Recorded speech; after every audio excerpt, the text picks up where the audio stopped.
bounty hunting is a complicated profession. Don't you agree? It is a time of restoration.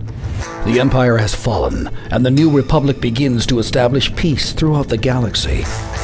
But in the far reaches of the Outer Rim, where lawlessness and corruption still exist, a lone gunfighter emerges. Join Cyber Ren and Dee Vizsla as they track the adventures of the Mandalorian. This is the MandaLore Podcast. Welcome to the MandaLore, the definitive podcast for the Mandalorian. We are almost there, almost at the Season 2 premiere. By the time you hear this, it's less than a day away. I am the barely able to contain my excitement, Cyber Ren. And I'm the, can we just know Boba Fett survived? Dee Vizsla.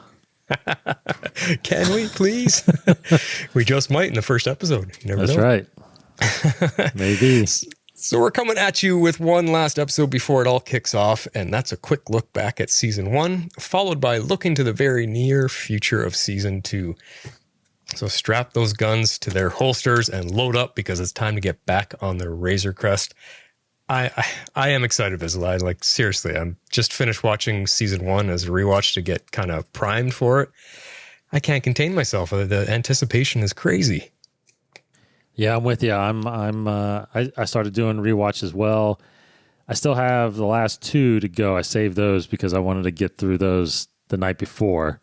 So, which is going to be the day that everybody's listening to this. But yeah, I'm through the first 6 episodes, and yeah, it like you said. I think you said right before we start recording, it's there's a lot of things that had to be reminded of. But one thing I was reminded of, too, is how much I really like this show. Yeah. And I actually found going through it again, the things that I maybe slightly complained about, I didn't even notice them this time around. I think I enjoyed it more going through it again. Like the episode with the rookie bounty hunter, that was kind of, I think, the weakest of the bunch. And this time watching, I was like, well, what didn't I like about it? It was fine. It was good. Yeah.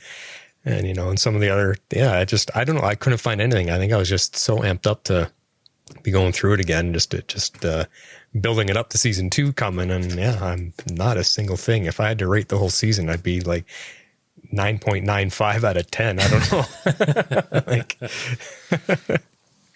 It's pretty good. I think we're going to get surprised this season, though. I think so. All right. Well, let's get into it. Let's start off with a bit of news. We got some news for you. We're going to strictly stick with everything Mandalorian and TV-based stuff. Let's get into that.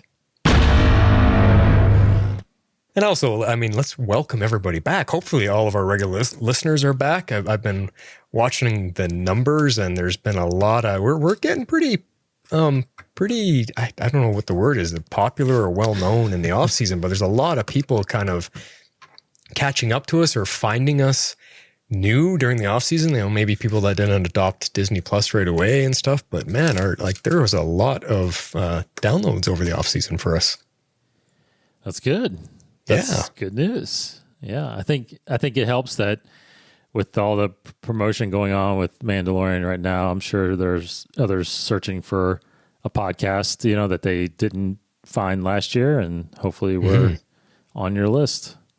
Yeah, well, like I said, welcome back to everybody, and then welcome to any of our new listeners. And I'm just glad you guys found us, because when I go searching, there's about eight or 10 Mandalorian-based podcasts right now. That's crazy. So we really appreciate you guys finding us and giving us a try. But let's talk about some news here. Just a few points we want to run through. And it was a week ago, 2 weeks ago, they released the character posters? Yeah, those have been out for a little while. Yeah. Yeah. They are sharp looking, though. But they only did the four main members that are returning, not including Moff Gideon. Yeah, they're good guys. It's the heroes. Yep. Yeah. Yeah, no, but they're really low. Those are poster quality that they're worthy of being printed and putting on the wall. That's really nice stuff. Now, what's happening there already? They're talking about Season 3. They are. They're actually start rolling cameras in December, apparently, for Season 3. That's still on pace. So you figure they start rolling in December. probably wrap around March, April, get right into post, and yeah, we get another season starting probably this time next year. Jeez, just like that. Well, I guess I think probably because of the technology that they have, what's the stage they film on? Has The it the vault? volume. The volume. Boy, why'd I forget the volume? The I think volume. that probably allows them to not have that many people in there at any one time. Well, that saves a lot on post work as well, right? So you're capturing That's true. Yeah. all that on camera, in camera. So yeah, the post is probably a lot more accelerated because of that. Just some minor special effects and whatever, especially the flying around in space and stuff like that. But yeah, when you're able to get as much in the camera as possible, then it really saves time on the back end. Yeah. Yeah. Very true. Very true. Now, what is this about a movie as a possibility? Well, you know, there's another article kind of floating around with Favreau acknowledging that, you know, he's so in love with this series and the Mandalorian character, and you know, just got asked, "Hey, would you ever adapt this into a movie?" And he's like, "Yeah, we would. Yeah, there's talks about that. How maybe during the off season you would do a film." Mm-hmm. Nothing that would, something that would expand the series, but not expand the series, but maybe not be something you have to watch in order to continue the season. Could be a side story. There was a rumor that came out of it. Again, a rumor, so meaning that someone probably just made this up. But maybe there's maybe it's a Cardoon movie, or maybe it's a Greef Karga movie. Something that's tied to the series, but not necessarily driven by the main story. So essentially, it's like a Star Wars story, but this could be like a Mandalorian story. Yes. And they're showing. Okay, because when you first read news about that, you're thinking, what?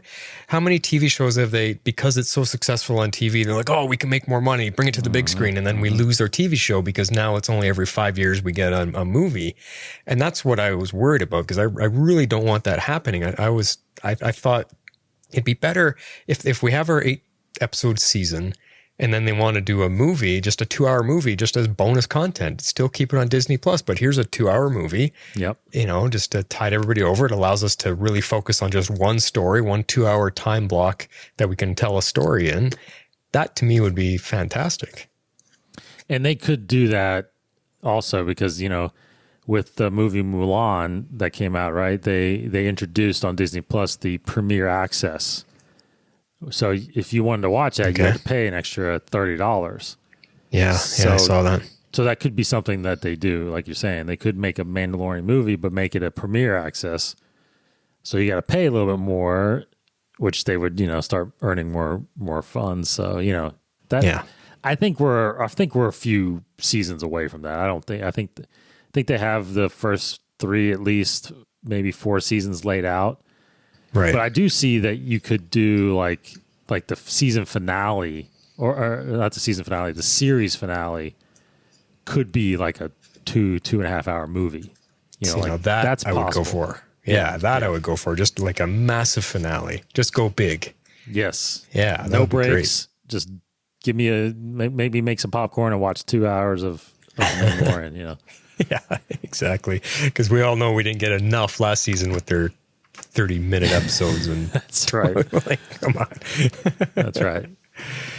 Well, speaking of episodes, we do have a couple points about this season 2 that's coming up. They've released the premiere release time.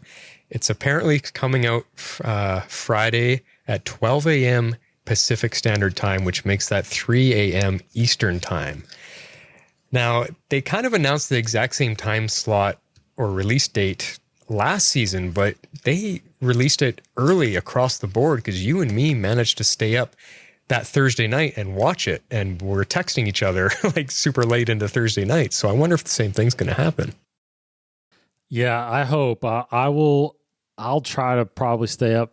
I'm usually up midnight or so anyway. So 1 o'clock. I'll probably go to about 1 and see if it's available. So yeah, because that would be. No, you're 2 hours behind me, right? So 1 a.m. for me is the official 11. time. Oh, 1 a.m. for you is the official time. Yeah. Yeah. Yeah. But we're wondering if it comes early. Like If it comes early, then if it comes at 1 o'clock my time, it'd be 11 o'clock your time. which is totally watchable for me. Then. Oh man, yeah. I'll definitely stay up for that. Yeah. Yeah. So keep an eye on that, guys. But just know it's definitely I mean, you could call it late Thursday night at midnight if you're on Pacific time is when you get to see that first.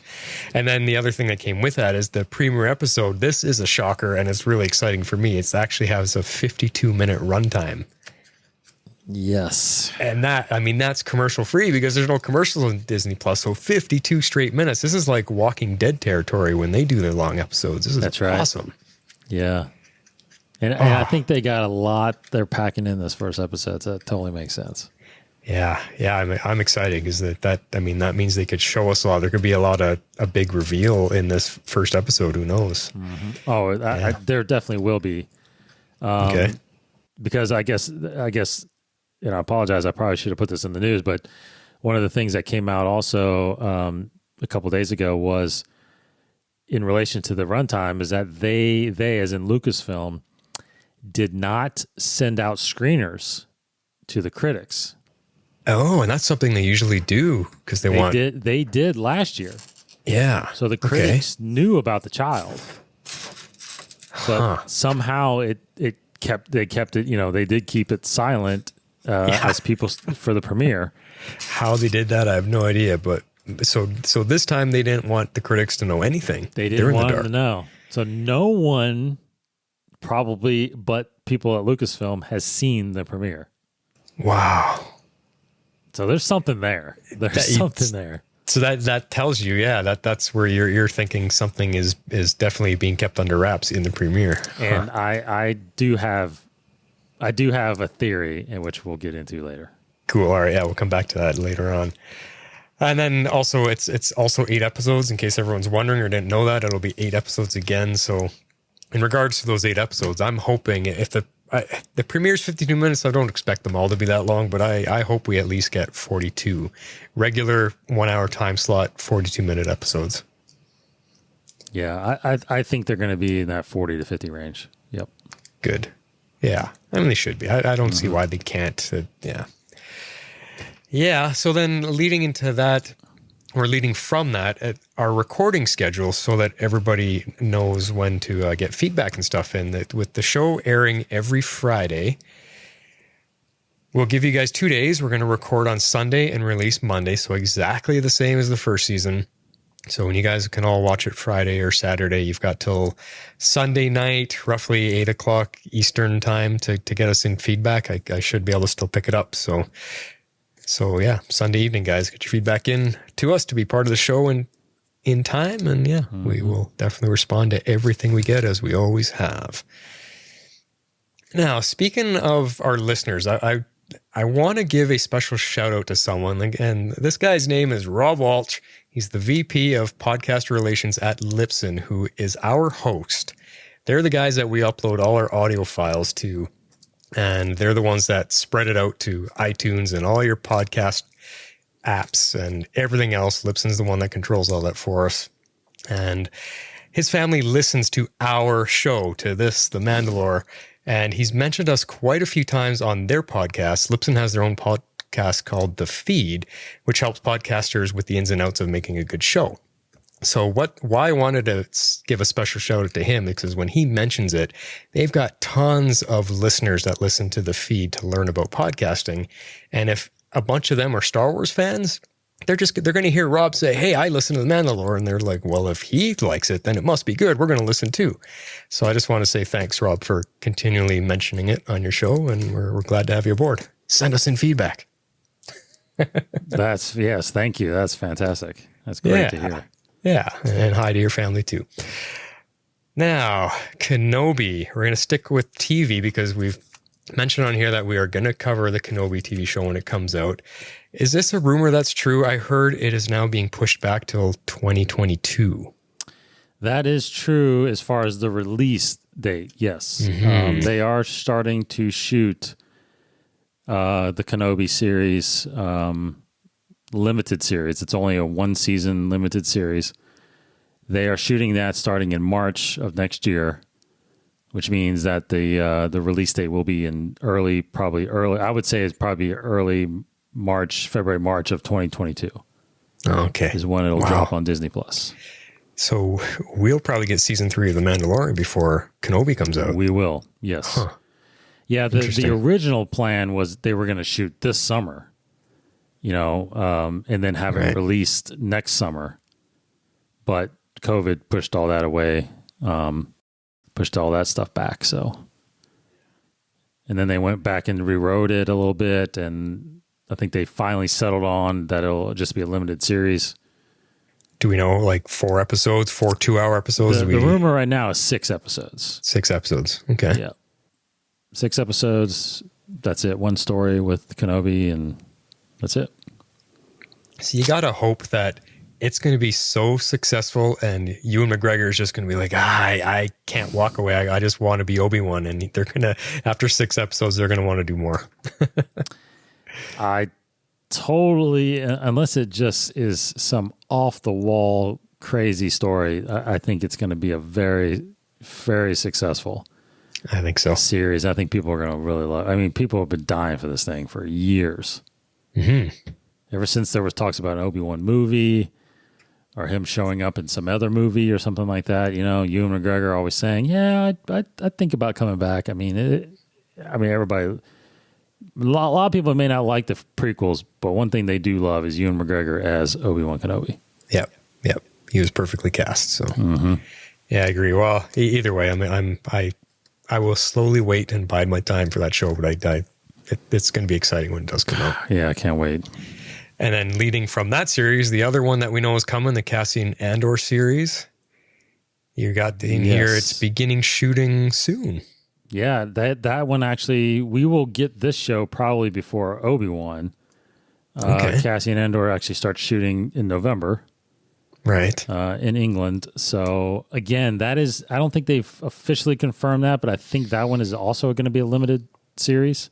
Okay. Yeah, I was wondering about that. Just a one series thing too as well. So I anticipate that would actually possibly drop right before Mandalorian next year. But they haven't talked about when it comes out yet. Yeah, well, I think we discussed here already that they will not have these shows out at the same time. They're going to spread them throughout the year. So no, and so since this is shooting a month before Mandalorian season 3, that's where I'm guessing that they could actually, release Andor, if it's 4, 5, 6 episodes, 6 weeks or so leading up to the premiere of Mandalorian. Right. We get season 3 of Mandalorian, which then could lead into, premiere of Obi-Wan in early 2022. So we could get 20 weeks of Star Wars show. We're going to have to get inducted into a hospital because we're going to be on such a Star Wars high that we're just like, this is what, man, this live action Star Wars series. I mean, this is incredible. It's an incredible time to be a Star Wars fan. Yeah, and I think that's a better plan to do it, spread it out like that. Because going back to the idea of it becoming a movie, it scares me is that I want them to have learned their lesson from The Last Jedi to Solo when they released too much Star Wars all back to back, and people just weren't ready for it and didn't want that much. They oversaturated it. And I don't want that happening with, Mandalorian is popular. All right, let's make movies. And now they're releasing movies and they're throwing too much at us and people are just like, enough. That's what I'm concerned about. So I like that they're, going to spread it out and have one show after the other. And it just allows us just to stay in the world of Star Wars without, having too much to try to keep up with at the same time. Mm-hmm. Mm-hmm. Yeah. Cool, man. Well, the last thing we wanted to let everyone know about, we got a little bit of news of our own. I mean, it's nothing crazy, but starting with season 2, we've got a slew of new images and artwork coming your way for this show, for the MandaLore podcast. And we've got some new music and clips and new intro, all that exciting stuff. So that stuff will all be launched with season 2. And yeah, we're looking at doing things, guys. We might print up some posters, for fan swag and, new t-shirts, whatever, different things like that. But wait till you see what Vizsla has created. It is fantastic. Beautiful stuff. It's fun. It's fun. I love the blue color scheme that they released, for this season. It's really cool. Yeah. So it is. It's a neat, because last year it was kind of like a desert color. Yeah, it's like a really warm colors, browns, earth tones. Now it's more bluish, cool colors. And, we've seen that in the trailer with them going to that snow planet, which could be Elam. But I like how they're changing that up a little bit, because most shows, they release different posters, but they really don't. They really stick to the same kind of color theme, and I like the risk that they're taking, just creative risks. It's just changing up the feel and the mood a little bit. Yeah, which kind of, got us to thinking the same thing. Well, the story is continuing. We can't continue leading with our same intro and story, so we've updated it and made it suitable to what we see is coming. And I think it's fun. It's a good idea. Mm-hmm. I agree with you. The colors are awesome. So everyone, we're going to dive into everything now. We just want to ask you guys to continue spreading the word about our show. I mean, that's what helps us the most. You can go on to iTunes and give us a rating and review, and that's always fun. We'll check those out and talk about them here and stuff, but it's word of mouth that helps the show grow the fastest and the most. So tell your Star Wars friends and family, get everybody on board. If you like this show after watching The Mandalorian, then get as many people as you can to come join us and to send in feedback so we can get to know everybody out there. Let's move into our Cantina chatter. When 900 years old you reach, look as good you will not. All right, let's take some time to refresh ourselves on all that went down in Season 1. Now, rather than do a full recap, which tons of other people are already doing, you look all over YouTube, there's tons of Season 1 recaps. We don't want to do that. We thought it'd be more interesting to look at each of our characters and track their progress through the first 8 episodes and discuss the changes they've gone through and if there was any growth and progression to their personal stories.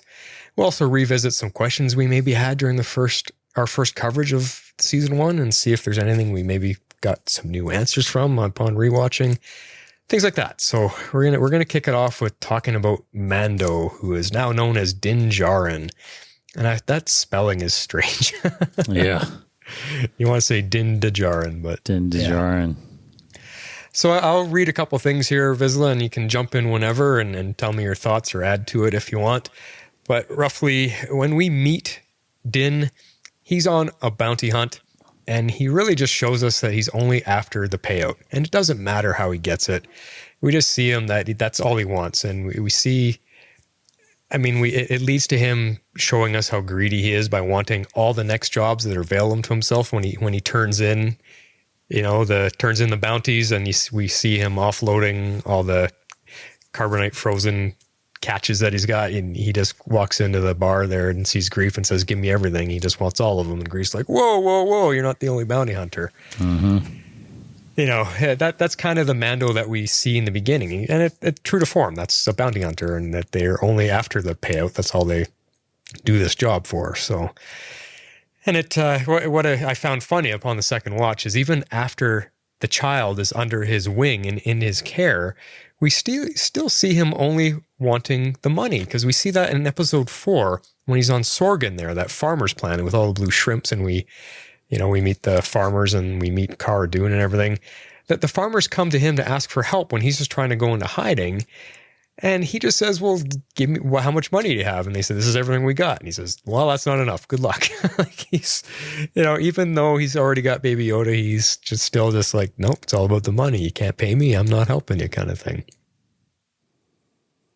Yeah, no, it's typical bounty hunter. I think of all the bounty hunters stories that I've been accustomed to, yeah, it's very typical. That's they live and die by the code. They live and die by their bounty. And they're judged by that. I mean, they're in so much competition with each other. They rarely work together, Yeah. So it's an interesting life, to always be on not only going after your target, but looking over your shoulder for the guy that's true. be blasting you, Yeah. So, I mean, talk about high stress job, and you're basically living payout to payout. Like we say payday to payday here. Like yeah. Because I think he mentioned in that scene, someone offers him 500 credits or something, and he says that doesn't even pay for fuel for the ship. That's exactly right. Yeah. So it's got to be worth it. It's got to be worth it. Yeah. But having that reputation of being a Mandalorian, though, definitely helps him, I think. I think, when you're just like a Trandoshan or, a robot assassin droid like IG-88 or IG-11, it's like, yeah, you are based on your reputation, but as a Mandalorian, there's a whole precedent of reputation that people know about that race and that group of people. So yeah, that's true. That is true. And I mean, basically, if you want the job done right, you want to hire the best, then that's why you call him. That's right. Yeah. Now, as time goes on, I mean, we see his concern for those that need help. It does start to overpower his greed for the payouts. That these people that need help to survive, we do see that eventually start to change and shift. And I think that comes from his connection to Baby Yoda, because and I know we talked about this during season 1, like he's kind of relating to Baby Yoda because he sees him as this sort of helpless child, which we know to be called foundlings now. And that kind of reminds him of his own story, what happened to him as a kid, how he was, left behind by his parents to survive, and the Mandalorians found him. And I think there's all of that stuff that's connecting him to Baby Yoda. And whether it's that relation or he feels he has to pay that forward, because he was saved and brought up in a proper life, maybe he feels he has to pay that forward. Whether it's that or his relation to feeling what Baby Yoda is probably feeling, we see his heart opening up and changing. And I think that's the biggest growth that we see for Mando, for Din Djarin during the season. Yeah, I think so too. I think I think it's clever for the writers to give him that kind of background, right? Because if he was just a Mandalorian that was brought up the way that he has become, which is just in the life of going after your bounty and doing it at all costs, but if he was growing up that way, he'd be different. And I think you're right. I think because of what we see him his as his youth and how he was obviously his parents were killed and he was adopted basically and then brought up as a Mandalorian. I think there's a relation there that he immediately, and a connection that he immediately had with the child, and that's definitely driving who he is. And I think he's going back and forth with but as soon as, and I'm sure we'll get to it too, but as soon as the armor, like you said, I think you have it here in the next notes, provided him with his signet and his clan, I mean, he can't break the code. He's responsible for this kid now. Yeah. Yeah. Because I mean, she says, until it is with its own kind, you are as its father. Mm-hmm. And I love that scene because Baby Yoda kind of looks over at him and perks his ears up, and he kind of like squeaks like, what? Dad? Yeah. And, of course, everyone's in shock, but, he doesn't take to it. He's like, what? I have to take care of this thing. And, but I still think, like you said, now that that's bestowed upon him, this is his new creed. This is his new mission that he will not turn that down. That's for him. That is the way. He must take care of it. That is his quest now, is to find the child's people. And that leads you to wonder that, okay, with what we're talking about, yes, it's his creed, it's his mission. He's going to do that because that's what he has to do now. But tie that in with him opening up a little bit, because I mean, there's so many scenes in this episode where we see him going soft, basically, in those last couple episodes, especially. So, I mean, he got soft towards IG-11 even in the end, after hating droids his entire life. So we do see Mando totally changing course in his way of life, is, you know, the way he reacts around people. Yeah.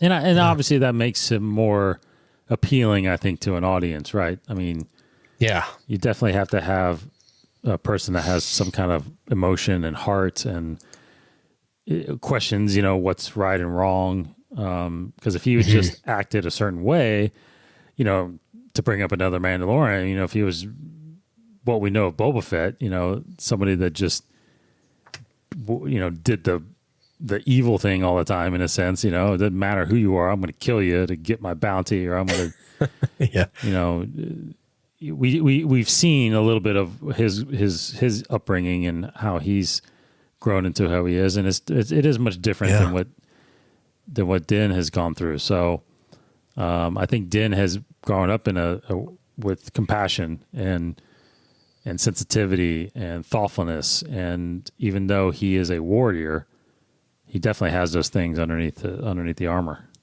Yeah. Yeah. Well, that's a good point you bring up, because if he continued to just be a heartless, don't care, I'm only in it for the money, letting people, you know, fall by the wayside left and right, I can't see his popularity lasting. People aren't going to lose interest in a character like that. Like, I don't like, even if they don't find the words for it, they're just going to have that feeling inside of them. Like, I don't want to watch this guy. He doesn't care about anybody or anything, which makes me not care about him. Yep. Yeah, I think it would have turned a lot of people off. Yeah. It's a good point. Favreau knew what he was doing. And we'll kind of in a roundabout way come back to that idea of who Mando is. That's coming up later in the discussion. So I've got a couple points here in regards to Mando and what we saw with him that I wanted to revisit, like I had said. And the one thing is the jetpack and the idea of the ways of the rising phoenix. Because we were discussing in season 1, how do Mandalorians communicate with their jetpacks? You know, we were debating, is it a mental connection? We're not sure, or because we never see them fire. We don't see them, you know, touching any controls or triggers or anything. They just fly whenever they want. So when I was rewatching it, the armorer says, "Until you learn, it will not listen to you." And like I say, we hypothesized it's a mental connection somehow, because when you say it will not listen to you, well, that makes the jetpack sound like it's sentient or something. But when Mando gets his, the first time he fires it up, we do, and I noticed this on the second watch, he does trigger it from his wrist. The very first time he goes to fire it up, to fly straight up in the sky and intercept Moff Gideon there, he actually reaches on his wrist and punches some things in, and the thing fires up. But in the very next couple scenes, the next two times that he ignites the jetpacks, he doesn't touch anything. It just starts on his own when he wants it to. So right away, already there, we've seen that he's learned something. But what I forgot, this is one of the things I forgot from the first season, is when the armorer asks him if he's trained in the ways of the rising phoenix, Mando actually answers yes when he was a boy. So he has some training in whatever this rising phoenix is, this martial arts of jetpack flying or jetpack control. That's why he's able to use it by the end of the finale episode. Yeah.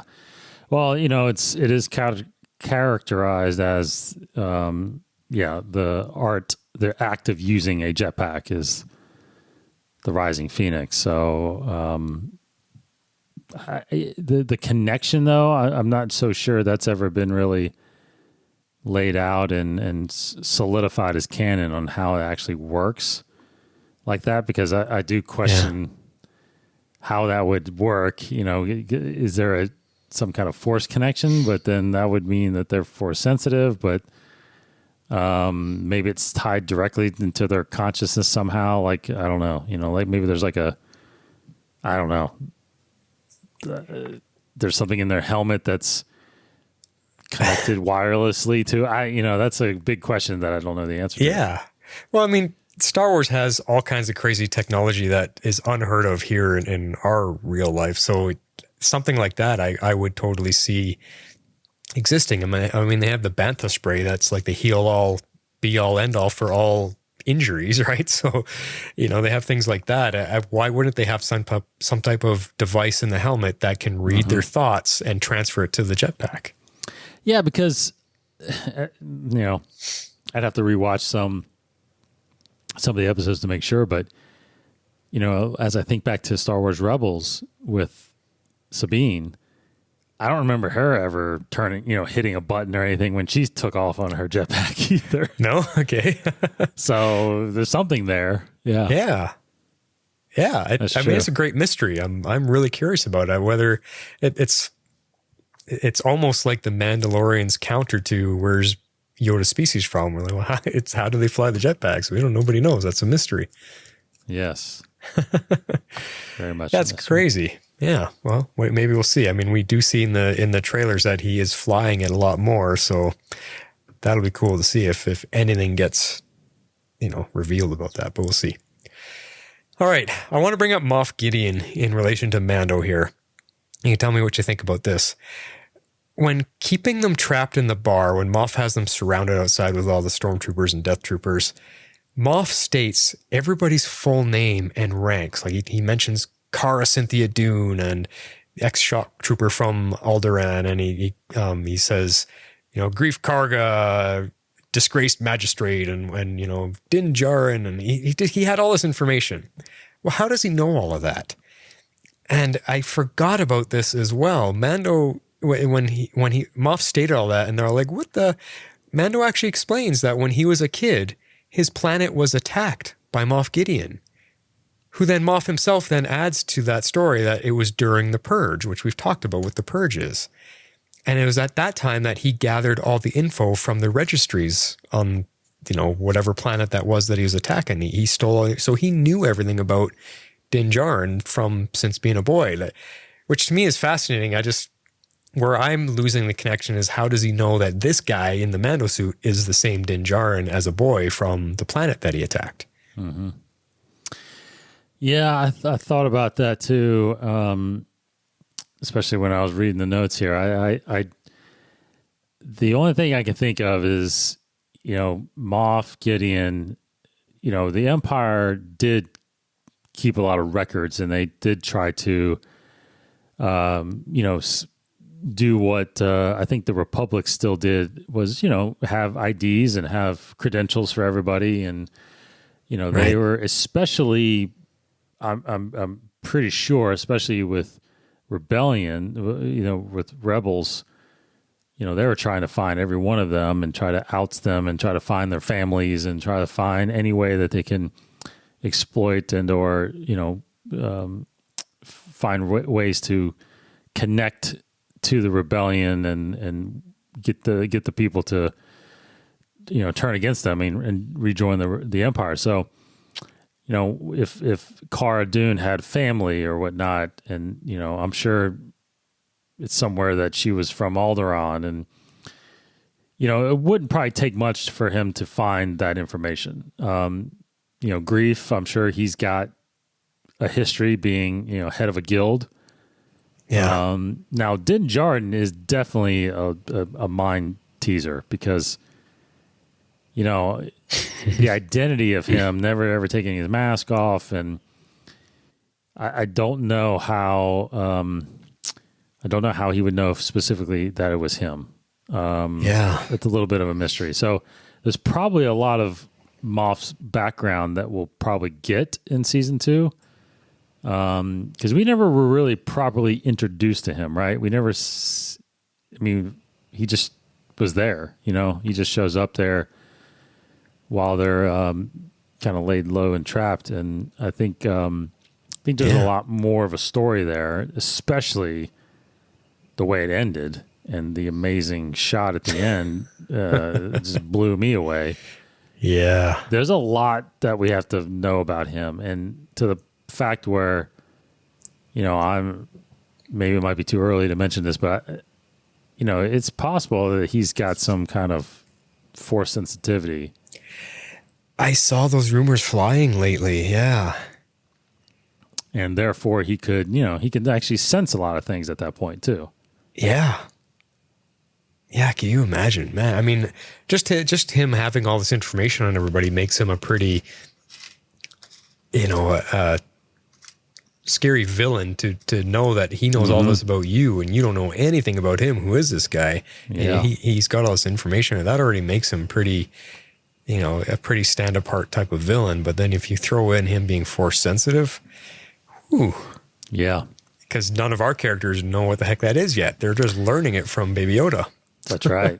Yeah. So, but you go back to what he said when he was out there, like you have something that I want and I will get it. And so there is a sense of, big time urgency out of his part. I mean, he is going to do anything and everything to get the child, and it has to do something with being, it has to do something with the child being force sensitive that is making him do this. Yeah.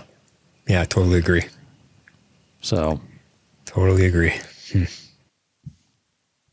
Maybe that's what a lot of the first episode is about, is some Moff Gideon background. Yeah. I don't know. I think we're going to get, we can talk about that later. I think there's going to be a little bit more setup with the two main people first. All right. Yeah. Well, we'll come back to that. Yeah. Let's talk about Cara Dune, because she's definitely rising in popularity out there. Everybody loves her. A quick refresher on her is that she was a shock trooper for the Rebels, originally from Alderaan, just like Princess Leia. Her job after the big battles against the Empire was to go in and clean up by tracking down any remnants of Imperial troops and, gun them down, basically. But once that was all done, the Rebels moved her to become a peacekeeper, where she was basically stationed on different planets and keeping the peace. And that was really boring, and she didn't enjoy that. So she left and ran to be on her own, which is when we meet her in the bar on Sorgan. Now, what the Cara that we meet in the beginning, at first, she's pretty much a loner. She's in hiding. She likes to keep to herself. She's just living and surviving. But what we see is we watch her grow to become a comrade, like a battle partner, and then a team member. And that's a nutshell version of her progression, because we see her at first not want to help. She'd rather run from a near impossible situation to suddenly she's caring for the people that can't help themselves. She wants to help them learn how to fight, and it led me to think, well, what was the catalyst for that transition? Why did she go from, I'd rather just run, this fight's impossible, it's not for me, to suddenly wanting to help and care? Well, it's the moment that the Mando tells her in the bar when they're sitting down there, when he comes back to hire her for a job, he says it's the Imperials that are doing this. And she's just like, I'm in. No hesitation. I'm in. Because she's really, really against the Empire and what they stand for. And that's all it took. Yeah. Well, it makes sense, because if they blew up your planet, I think you would always be against them as well. I guess that's the. I love the connection to Alderaan. I think that was a really cool part of her character to add, because right away, that there is that revenge factor, that hatred for a group because of that. I mean, you don't have to say anything other than you're from Alderaan to know that most people from Alderaan, and there's been other stories too in novels where Imperials that are from Alderaan, defected because they blew up their planet. So right. That was a huge event in the Star Wars timeline, especially during the Rebellion, that really changed the galaxy's view of the Empire. They tried to keep that under wraps, but people find out the truth eventually, and right. Really neat to have her from there. Yeah, I mean, like you said, changing the view of the Empire, because they basically blew up Alderaan just because Leia wouldn't give them the information they wanted. Mm-hmm. They're like, oh, well, we'll just test out this battle station and then you'll tell us. It didn't take much for them to destroy an entire people, like wipe them out, pretty much make them go extinct. Mm-hmm. Yeah, so. Now, talking about Kara and why, when she at first didn't care and now she suddenly began to care a lot. And we saw in the last 2 episodes how much she cared for Mando, for Din Djarin. And we discussed this on the show, like, wow, what a turn for her. And we were talking about, well, why did that happen? How could she suddenly just care for him so much and like, I will not leave you behind. And we have to go back to that episode on Sorgan, episode 4, when they're helping the farmers. At the end of the episode, you have to remember that we find out they spent 3 weeks there. After they helped the villagers, they just stayed there for another 3 weeks in hiding. So it was her, Mando, and the child, all living in the farmer's village. So over that amount of time, I mean, you're just hanging out. And Kara and Mando were probably able to develop a bond and, become pretty close, because you see them just kind of chilling outside the hut there, and they're talking, and she's cracking jokes and making fun of them. So obviously a friendship formed and there was a bond developed there.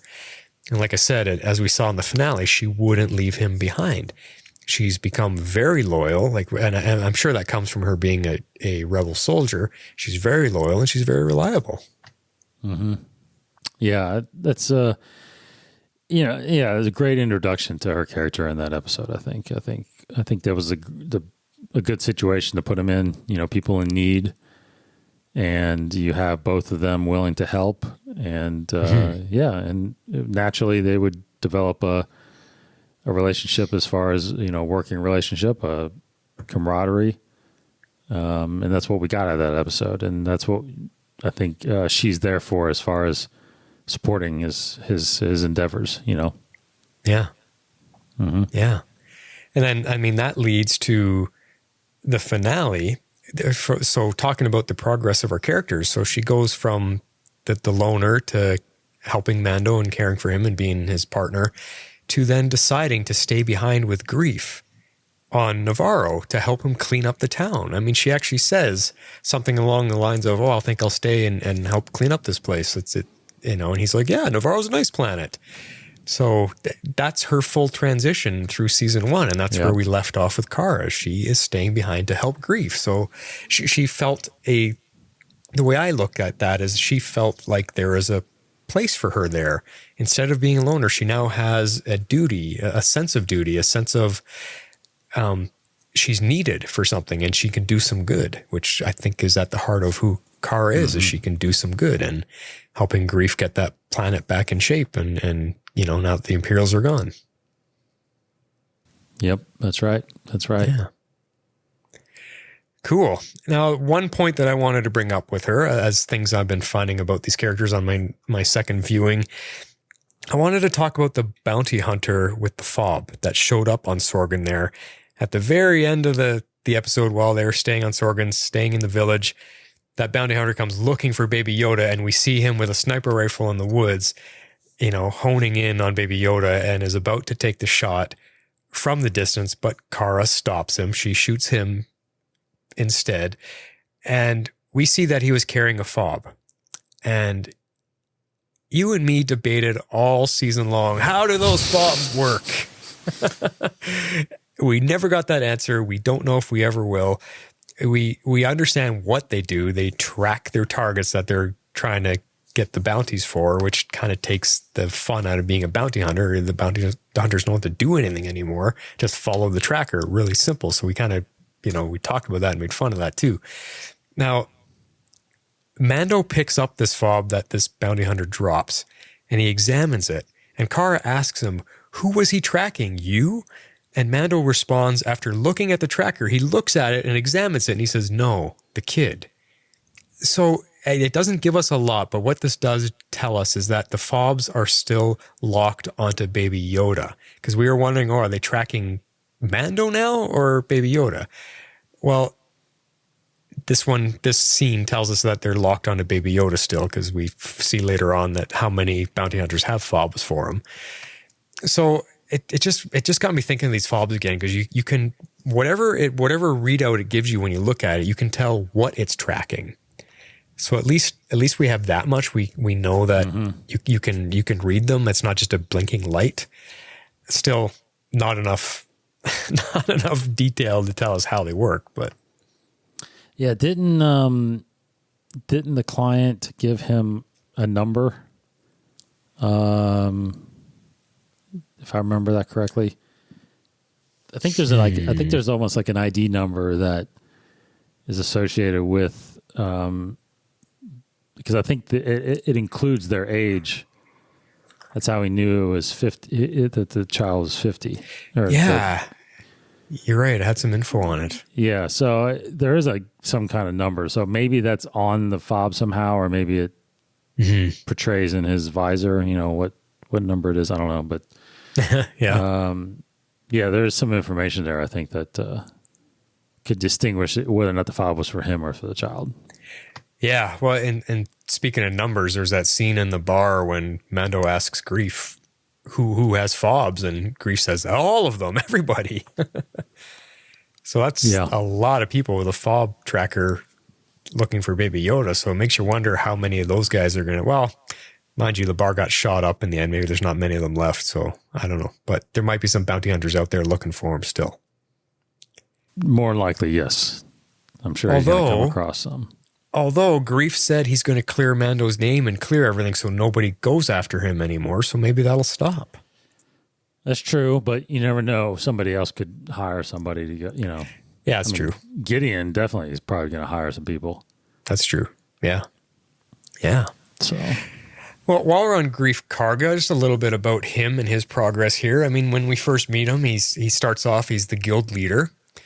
And he's the one handing out the jobs and the payments after the fobs are turned in. And, the guy that we meet, he follows the rules of the guild. He's steadfast in his loyalty to the guild. And in the beginning, he wasn't the nicest guy. He's sending bounty hunters after, after Mando and stuff. And even after Mando saves Baby Yoda, he sends more hunters after him. So we see that he's not a good guy in the beginning. We're not sure of him. We shouldn't trust him. And then that gets more enforced later because we see that he plans to double cross Mando by inviting him to help get rid of the client who initially wanted Baby Yoda. And it comes to that scene when we see the bounty hunters working for him standing behind Cara and Mando, and Grief's leading them, and he turns around and he basically says, well, this is it. And he pulls his guns and fires and takes out his own bounty hunters. So, we see the switch there. And leading up to that scene, before that scene, they go out on a mission together. Like they have to basically during this double cross idea that he has, they want to sneak into the town and pretend that Mando is captured, and they want to present him to the client and then shoot the client. But what ends up happening is Grief ends up getting hurt by one of those winged creatures that attacks them at night during their camp. And Baby Yoda heals his arm. And we saw Baby Yoda trying to do that earlier with Mando, but now he finally gets to do it, and he heals Grief, and everybody's surprised by that. And it's that moment that we see Grief have a change of heart. And that leads into the scene when he now shoots his own bounty hunters and reveals the plan that, hey, I was going to double cross you. But, after the events of last night, and he's referring to Baby Yoda healing him, he says, I can't do that anymore. I now want to help. Let's get rid of the Imperials on my planet, and, I'll let you go, kind of thing. Yeah, very much so. So we see his change there for sure. Yeah, because I was completely ready for Grief to be killed at the end of I think it was episode 3, right? When he leaves Navarro and shoots him, basically. Like I thought, well, he's dead. Special guest star. That's all that we got. Yeah. So, but I'm glad he's still around. Love Carl Weathers. And so we see his arc again, also like Cara. We see his arc to get to the point where he's part of the crew, of the Mandalorian, and it did take some things like the healing to really change him. Yeah, and realize there's something special about this child, and it's not just a bounty to be handed over. Yes. Yeah. Yeah, and that, and That's one thing, quick thing I noticed in episode 2 when he, he's after he gets fights the mudhorn and gets injured, and he's got that cut on his arm, and the child is trying to walk up and touch him. Yeah. I remember thinking the first time we had watched that, I just never had a thought of him wanting to heal him. It looked like he was just kind of walking up and trying to reach out and touch him, and I didn't realize then what he was trying to do until now that I've seen him and seen what his power is, one of his powers. Yeah, but that's what he was trying to do. He's trying to heal him, and that's the first time we've ever seen force healing. Yeah, so there was the hint of it, right there. We didn't get it till the last episode, which did the last episode, I think the last episode aired before Rise of Skywalker? Yeah. Okay. Yeah. So we saw the child do it before we saw Rey do it. Yes. Yeah, but that was an explanation of Rey a little bit. Yeah, that's right. Okay, so that was the first time we've seen healing. Yep. Yeah. They made sure that we saw it in Mandalorian first, so that way it will explain why Rey can do it, because it's way in the future. Yep. Yeah, so it's neat that it's Baby Yoda that we first see it from, but it's fascinating that he just has this inherent just this feeling. Yes, because he's just a kid. He doesn't really know, but he just has this inherent feeling inside him that he can help and wants to help. He doesn't really know what he's doing yet, but he knows he can help. So it's neat to see. All right, let's move into both one of our favorite characters that we got this season is IG-11.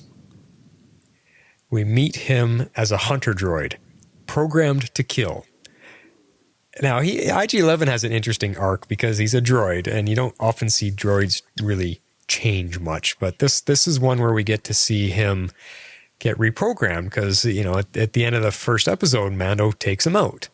And then we see that Queel salvages him, repairs him, reprograms him, and trains him to be a protector and kind of a helper droid around his camp, around his little farm that he's got there. And then later, he adds nurse programming in to be able to take care of the child, so the child stays safe while they go on their mission that they're trying to accomplish. And that leads to IG-11 ending up saving the day, because everyone, that's when they were trapped in the bar. And we saw Queel go down, and the scout troopers nab Baby Yoda, and everyone's all worried, and poor Queel, what's going on? And it's IG-11 to the rescue with that fantastic action sequence, riding in on the speeder bike, shooting everybody down, and Baby Yoda just laughing it up. Such a great scene there. But what it leads to, this is IG-11's full arc, and you can add to whatever you want. It leads to him sacrificing himself to help them get to freedom. And this is a big change for IG-11 because we really only got him in we got him in the premiere episode and we got him in the last episode. He wasn't around in the middle at all. So we went 6 episodes without him. Yet he changed so much from being a heartless droid that just didn't care to suddenly being the savior of the entire thing. If it wasn't for him, none of our guys would have made it. Right. Yep. That's right. Yeah, it was really neat to see his, because again, very similar to Grief in a sense, when he got shot the first episode, not sure I expected him to come back, to be honest. It was one of the things like, okay, well, he served his purpose and that was it. Yeah. But, really cool that he was rebuilt and somewhat reprogrammed, and then he was able to be a part of the crew and make his own sacrifice in the end to help his teammates in a sense. So, it was really neat to see IG-11. I really liked him, so I wish he could have been around more. Yeah. Yeah, and that when I was watching it again, going through it, there was those scenes that really had you worried when he first shows up again, and Quill's like, "Don't worry, I reprogrammed him. He's a helper droid now. He's protecting us." And they had that that scene when they were disagreeing with Queel and everybody's raising their voice, and you just see IG-11 stand up and walk towards them, just all menacing. Like, he didn't say anything. He just walked towards them and looked at everybody like, you know, I don't like how you're talking to my master right now. Yeah. And you're like, uh-oh, what's going to happen now? And, you know, and then they had the other scene when he's serving everybody tea, and he just walks right up to the table and he's just staring at them, and they're all looking up at him like, what's this thing doing? Yeah. And he's just looking, and then he pulls up, tea is ready. And he just hands it like, okay. So they really did some good moments with him where he just weren't sure about Yes. him. Right. And in the end, I mean, that sacrifice in the end, it made you cry out like Star Wars always does. Makes you cry for the droids. And we only got to see him for 3 episodes. And yet suddenly you were so attached to this guy, and you wanted him to be on the team. Absolutely. Yeah. Now, and, you know, there's different, here's the thing is there's different, you know, there's all kinds of IG units out there. yeah. So who's to say that there's not another IG that comes within the season or two? True. I mean, this one, though, IG-11 is not salvageable. He's self-destructed and Yes. got blown to smithereens. There's no bringing him back. Nope. But IG-88 could show up. He could. Could you imagine? That would be pretty cool. Yeah. To see the original guy, yeah, because we don't know what happened to him. Nope. No idea. I mean, we might find out. I know you guys are talking about that book, the From a Different Point of View for Empire Strikes Back. That's we might right. get an IG-88 story in there. Yes, there is. I think there is one. Yes. Yeah, that'll be fun. Now, with IG-11, there's one point I want to bring up, because this was a mystery to me all season long that we talked about. I kept bringing up the question, who hired IG-11 and who hired him to kill Baby Yoda? Because when they found him, Mando was supposed to bring him in alive, and IG-11 was like, no, I'm told to terminate him. And that's when Mando shoots him in the head. So that question just drove me nuts all season long. And after rewatching it again, before he meets Mando in the streets during the shootout, IG-11 is walking down the street decreeing to anybody listening, that due to a line in the Bondsman Guild, he is rightfully taking the bounty, or something along those lines. And then Mando yells at him and gets shot by him. But he's like, whoa, wait a sec, IG, I'm in the guild too. And IG's like, oh, you are? I thought I was the only one on assignment. And Mando responds, so did I. And then they decide to work together. Now I completely missed that or completely forgot about that, but that really answers the mystery. IG-11 is part of the same guild, the same bounty hunter guild that's getting the same fobs from Greef Karga. So that answers where he's coming from, where he got the job from. Mm-hmm. But what I totally missed is that he called it the Bondsman Guild, because we didn't even hear Greef Karga mention that the guild was called anything. But IG says the Bondsman Guild.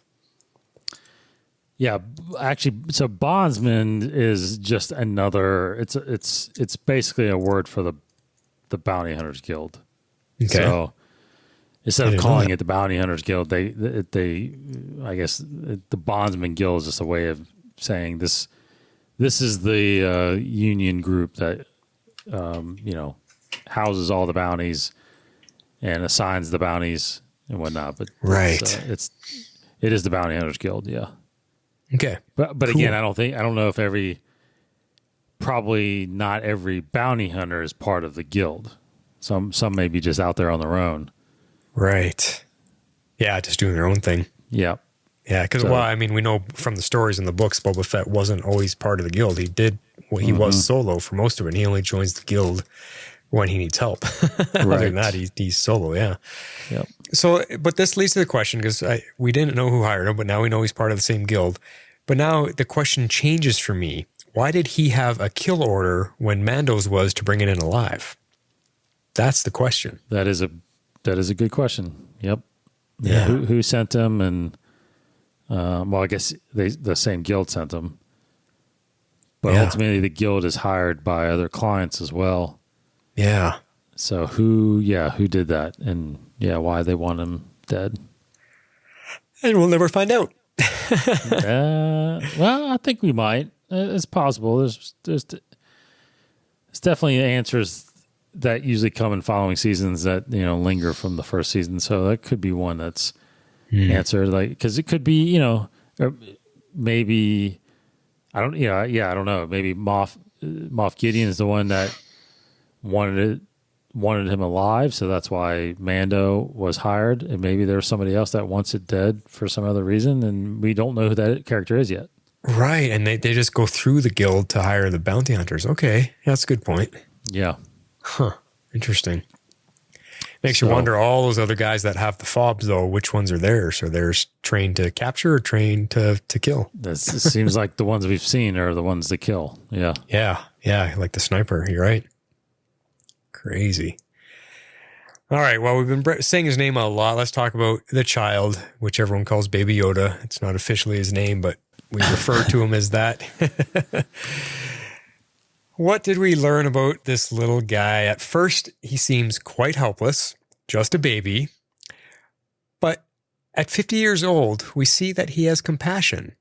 And we brought it up when Mando's trying to fix his armor. In the second episode, already Baby Yoda's trying to heal his arm. And we also see that he understands some of the situations that he get into. Not like understand like we do, but more understanding as much as a young child might, a young human child. But he also misunderstands like a child would, as we see when Mando and Cara are arm wrestling and he force chokes her because he thinks Mando's in trouble or something. And, so he obviously doesn't understand the situation fully. He's got a kid's mind. But we also see that he's curious. He's always observing. He's watching everything around him. He's taking it all in. But he's also still scared by some things. We see some things bother him. He didn't like when the Jawas were being shot up by Mando there. There's a few scenes we see that Yoda's jumping. He's scared. And then over the course of the season, I mean, we see him use the Force a few times, right from, I think it was episode 2 when with the Mudhorn. That's the first instance, but then he uses it to heal. He uses it to block the fire. He does a lot of things. So his use of the Force not only grows in its strength, but he grows in being able to wield it. He seems to be learning, how to handle it and when to use it.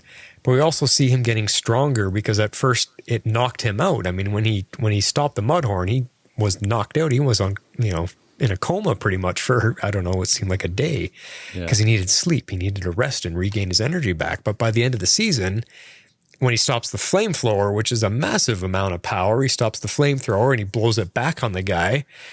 I mean, he just sort of fell back on his little butt and just seemed like, whew, that was a tough one, right? Yeah.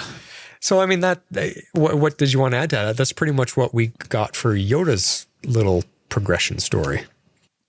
Yeah, look, no one, like we said earlier, no one could have predicted that we would have anything like this in this show. The Yoda species has been so kept secret.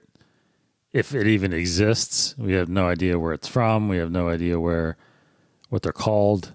So it's just a great, incredible twist that they added to the show. And then, knowing that this whole entire series is now somewhat centered around this relationship.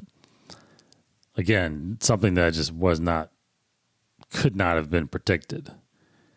So no, I do like the age. I think it's actually a relevant age, being, even though it's 50 years old, that's I think in our time, and human time, that's about 5 years old. Yeah, you guys were discussing that on Inside the Force. How do you come up with the math? If he's 50 years in his species, how did you get the translation to 5 years old human time? Well, you go back to Yoda, and Yoda being 900 years old. It just seems like he's, human age, that would be kind of close to 90 in a sense. Okay. Yeah. So about 10 times older than humans. Right. Age-wise.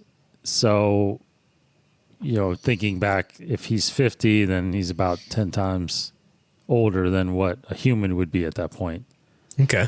So maybe it's like a 5-year-old would be what a 50-year-old Baby Yoda seems like. So But the thing about it is Yoda dying in Return of the Jedi. I guess of old age is what it's kind of chalked up to be. Yeah, that's what it seemed like. Yeah, but it could be that it was his time, because now Luke is ready, and now the Force is taking Yoda at that point. So I guess their age length is 900 something years. So again, I think that would translate well to a human by saying that was about maybe a 9-year-old. Yeah. So, yeah, no, that's pretty good. I can buy into that theory pretty well. I think the only hitch I have is that, well, a 5-year-old is already talking quite a bit, and True. where this Baby Yoda still, in some instances, he does still seem like an infant at some yes, points. very true. But Yeah, so he is walking around a lot. He is. So there could be a point in their species that they kind of accelerate in learning a little bit or some point. So maybe when he reaches 100, he's a little more advanced than a 10-year-old. Maybe he's like a 15-year-old at that point. Yeah, and then you got to think of maybe his situation is different from them. Maybe normally he would be speaking right now, but we don't know what led to him being in the carrier at the beginning of the episode of the premiere when he's he's the bounty. Maybe he's got nobody taking care of him, nobody raising him. He's just been captured basically this whole time, and nobody's actually teaching him anything. So now, and that's why we see him learning so quickly from Mando, because he's at that point of development that he can learn faster, and he's basically catching up. Yeah. And the big question I have is if and when he does speak, is he going to speak like Yoda speaks? Yeah. Yeah. Like with the kind of backwards talk. Because that's a mystery. We don't know if that is a Yoda species thing. Is that how they all talk, or is it only Yoda? Because he's old and wise and kind of, a bit weird. Yes. I think it's probably just Yoda, but you think so? It could be the way their language is, so. I have a feeling it's his species. I think it's them, but I don't think the Baby Yoda will speak like that because he hasn't been raised by his own people. If he's going to speak, he's going to speak basic like Mando and Cara are around him. Yeah, that's true. That's true. Which would do you think we'll get him? Do you think we'll get a voice from him? I don't think so for a couple seasons, because when you do listen to him, the noises that he's making, it's very much baby sounds. Squeaks and squabbles and goo-goos and gagas. It's very much baby sounds still. I don't think we'll hear him speak for a while. What do you think? I don't know. I think, I don't know. There's that, again, that goes back to the age-old question of, is that going to start making him more the center of the show if he's all of a sudden speaking? Yeah. So I think there's a possibility that they'll refrain from that. They'll keep him just cooing and cawing and stuff like that. Yeah, and I mean, how do you develop his voice anyway? I mean, we only have Yoda to go by, so how do you make a younger version of that? And who's going to voice it like that? To me, that's got to be as hard to create and invent as it was to probably make the Baby Yoda look the way he does. Yeah. I think it's going to be a while.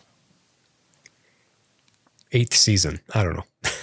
maybe that's it wraps with him showing up with his other kind and then talking to them and saying, "Thank you, I must." Something like that. But yeah, what's he going to sound like? I have no idea. But to me, his voice sounds very baby-like right now. Yeah, I think so too. Yeah. Baby Yoda, best thing ever. I think I had the most fun revisiting him and just seeing all his little scenes again. And I think my absolute favorite one is the one when he's hiding in the locker during the prison break episode, and the droid comes to find him, and the droid pulls his gun on him, and Baby Yoda reaches up and he's trying to use the Force, and then Mando shoots the droid from behind, and there's a big explosion, and Yoda jumps, and he looks at his own hand like, "What the? I did that?" Yeah. Oh, I love it. That was pretty good. Yeah, that was pretty good. Cracked me up. All right. Well, one last character I wanted to bring up here is Queel. We only got him for a couple episodes as well, but I think he went through a bit of a change himself, is why I wanted to talk about him. We're not going to get to talk about him probably at all during season 2 because, you know, sadly he's resting in peace. Well, he didn't go peacefully, but poor guy. Yeah. But when we first meet Queel, he just wants to be left alone. But out of curiosity from stories about the Mandalorians that he's heard and read, he decides to help Mando. He wants to learn. He wants to meet Mando. He wants to know what they're like because he's heard all these grand stories about them. So that's kind of the Queel that we meet. And with him, what I really noticed again this time around is that he's very, very strongly defensive about his freedom that he paid for with hard work and blood during all the years of being in slavery. And he's adamant about that. He will not be a slave to anybody else. He will not be in servitude to anybody. He bought his freedom with the sweat of his brow and the blood of his brothers, and that he's never going back. And I think it really hit me a lot harder this time. Like, wow, he's really, really defensive about that. Yeah, no, very much so. I think, him being isolated by himself on this planet, even though he talks about it to Mando, how he, there's a lot of chaos around his land there, and very appreciative that he came and cleaned that up. And, but yeah, you definitely get a sense that he's seen a lot and been through a lot himself. I mean, he doesn't even take the offer, when Mando first says, hey, I could use a shipmate and I'll pay you. And, he's like, no, I'm good, and he just wants to be on his own. I think he was a little interesting character.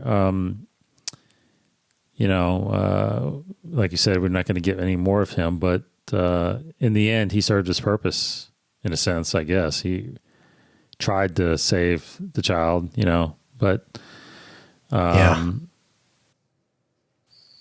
so I think he was a good character, not one of my favorites, but he was a good character. Yeah, he was. Well, I think it's the way Nick Nolte voiced him that just kind of won you over. And, of course, he gave us one of our lines, I have spoken. Yes. Which was always fun. But yeah, like you said, it was when he eventually decides to help Mando, it's because it's a way for him to get peace on his planet again so he can just live quietly. Mm-hmm. And, so that's the initial transition we see him do. And then we see him learn and understand the importance of Baby Yoda and keeping him safe because he's heard the stories of the sorcerers and the Jedi. He understands. And once he witnesses the power for himself, he's like, whoa, I've heard of these creatures before and I will help you now. And I found that was the turning point for him. He understood the importance and that he put his life on the line to help them, like you mentioned. And it's really unfortunate that he doesn't survive. I mean, to me, I think that was probably the most sad moment that this show gave us. I know it broke my partner Lisa's heart. She really liked Queel, and it was hard for her to watch it the second time around, even the other night. She's like, I hate this part, and she covered her face because she didn't want to see it again. And it is sad, and it's it's unfortunate because I know we were all hoping that he was going to join the team and be like the ship's mechanic kind of thing and help Mando out. It's unfortunate. But what I forgot, the one thing I forgot is at the very, very end, I forgot that we see Mando lay him to rest and actually build him a grave and basically say his goodbyes to him. Mm-hmm. Yeah, that was pretty neat. That was pretty neat. Yeah. But you're right. He was completely set up. And there was every indication it seemed like he was going to be the crew, the maintenance guy on the crew on the Razor Crest. And totally set up for that. Yeah, I would have put all kinds of money on that was going to happen. You would have lost your Star Wars collection. I would have lost everything. Yes. Yeah, and I mean they pulled the rug out from under us big time on that one, and that's probably why it hit so hard. Yep. All right, I have a few random points I just wanted to talk about here before we get into our bounties sections. I wanted to bring up the client here because I noticed just in the rewatch, and again, it's things that I think I maybe just forgot or glazed over the first time we were watching it because I was just so excited to be watching a Star Wars TV show. But the client, we find out, is actually an Imperial, and he works for Moff Gideon, because I totally forgot that scene in the bar.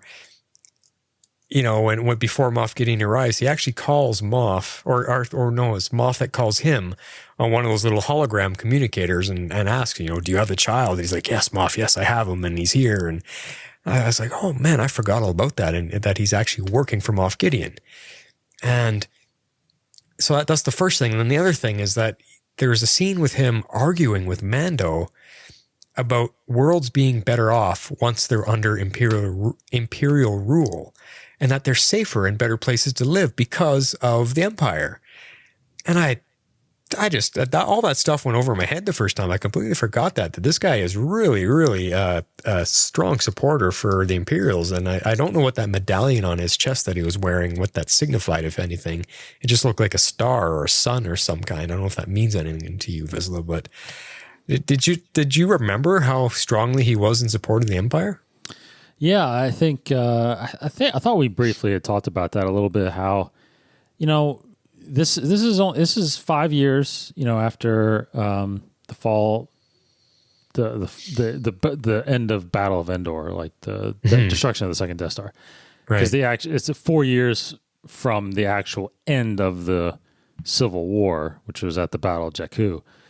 But you know, it's been several years now. The Empire still is somewhat trying to operate in this outer rim, right? I mean, all the governments and all the replacements of the Imperials, it's really happened only in the core worlds, you know, Coruscant and Chandrilla and Hazian Prime, stuff like that. I think those are the places where the Republic is now, the new Republic has established and has really pushed out the Empire. But, you know, as you get out here in the outer rims, which is way far away from the core worlds, you know, you still have these people like the Client and Moff Gideon. And I think we'll find that out, honestly, into this season, that Moff Gideon is, I mean, I feel like he's still operating as if the Empire is still around. Yeah. And some of these people like the Client, I think, they were probably thriving under the Empire, and they probably want the Empire back. And there's a lot of people, I feel like, you know, there's a lot of stories out there that from the Empire's point of view, and you have these people that were loyal, you know, even though people like us as fans, that we gravitate more to the rebellion and they're the good guys. But, you know, in that world, you got to think that the majority of people that grew up with the Empire thought that they were the good guys. Yeah. And the rebellion was the bad guys. Yeah. And I mean, so, that was the what do you call it in war, with the propaganda that the Empire was spreading? Yeah. Yeah, totally. But you know, if you grew up and especially like the Client that profited from the Empire, most likely. Yeah. You don't want to see that go away. No. Yeah. You don't, you want to still respect that and get paid. And so, yeah. Because they lined your pockets with credit and stuff and coin. Yeah, exactly. Now, another point with the Client too is that he and I think this is what really kind of pissed Din Djarin off, because he brings up MandaLore and how it refused to bend to the Empire, and it caused their destruction as they got into that big war and the Empire took over the planet. Yep. And now he states, well, look at your planet now, it's in worse shape because of it. And I think that just pissed Din Djarin off. Yeah, definitely. Yeah. So yeah, interesting. I just wanted to bring that up with the Client a little bit, because some of these things, again, I'm refreshing myself on as well, because it's been, you know, a few months. Yeah, we haven't heard any. I haven't heard anything or rumors that Werner Herzog is going to come back. So, well, is he alive though? Because when Moff Gideon lands and he gets the Death Troopers to shoot up the bar, and we see the Client, Werner Herzog, get shot. Oh,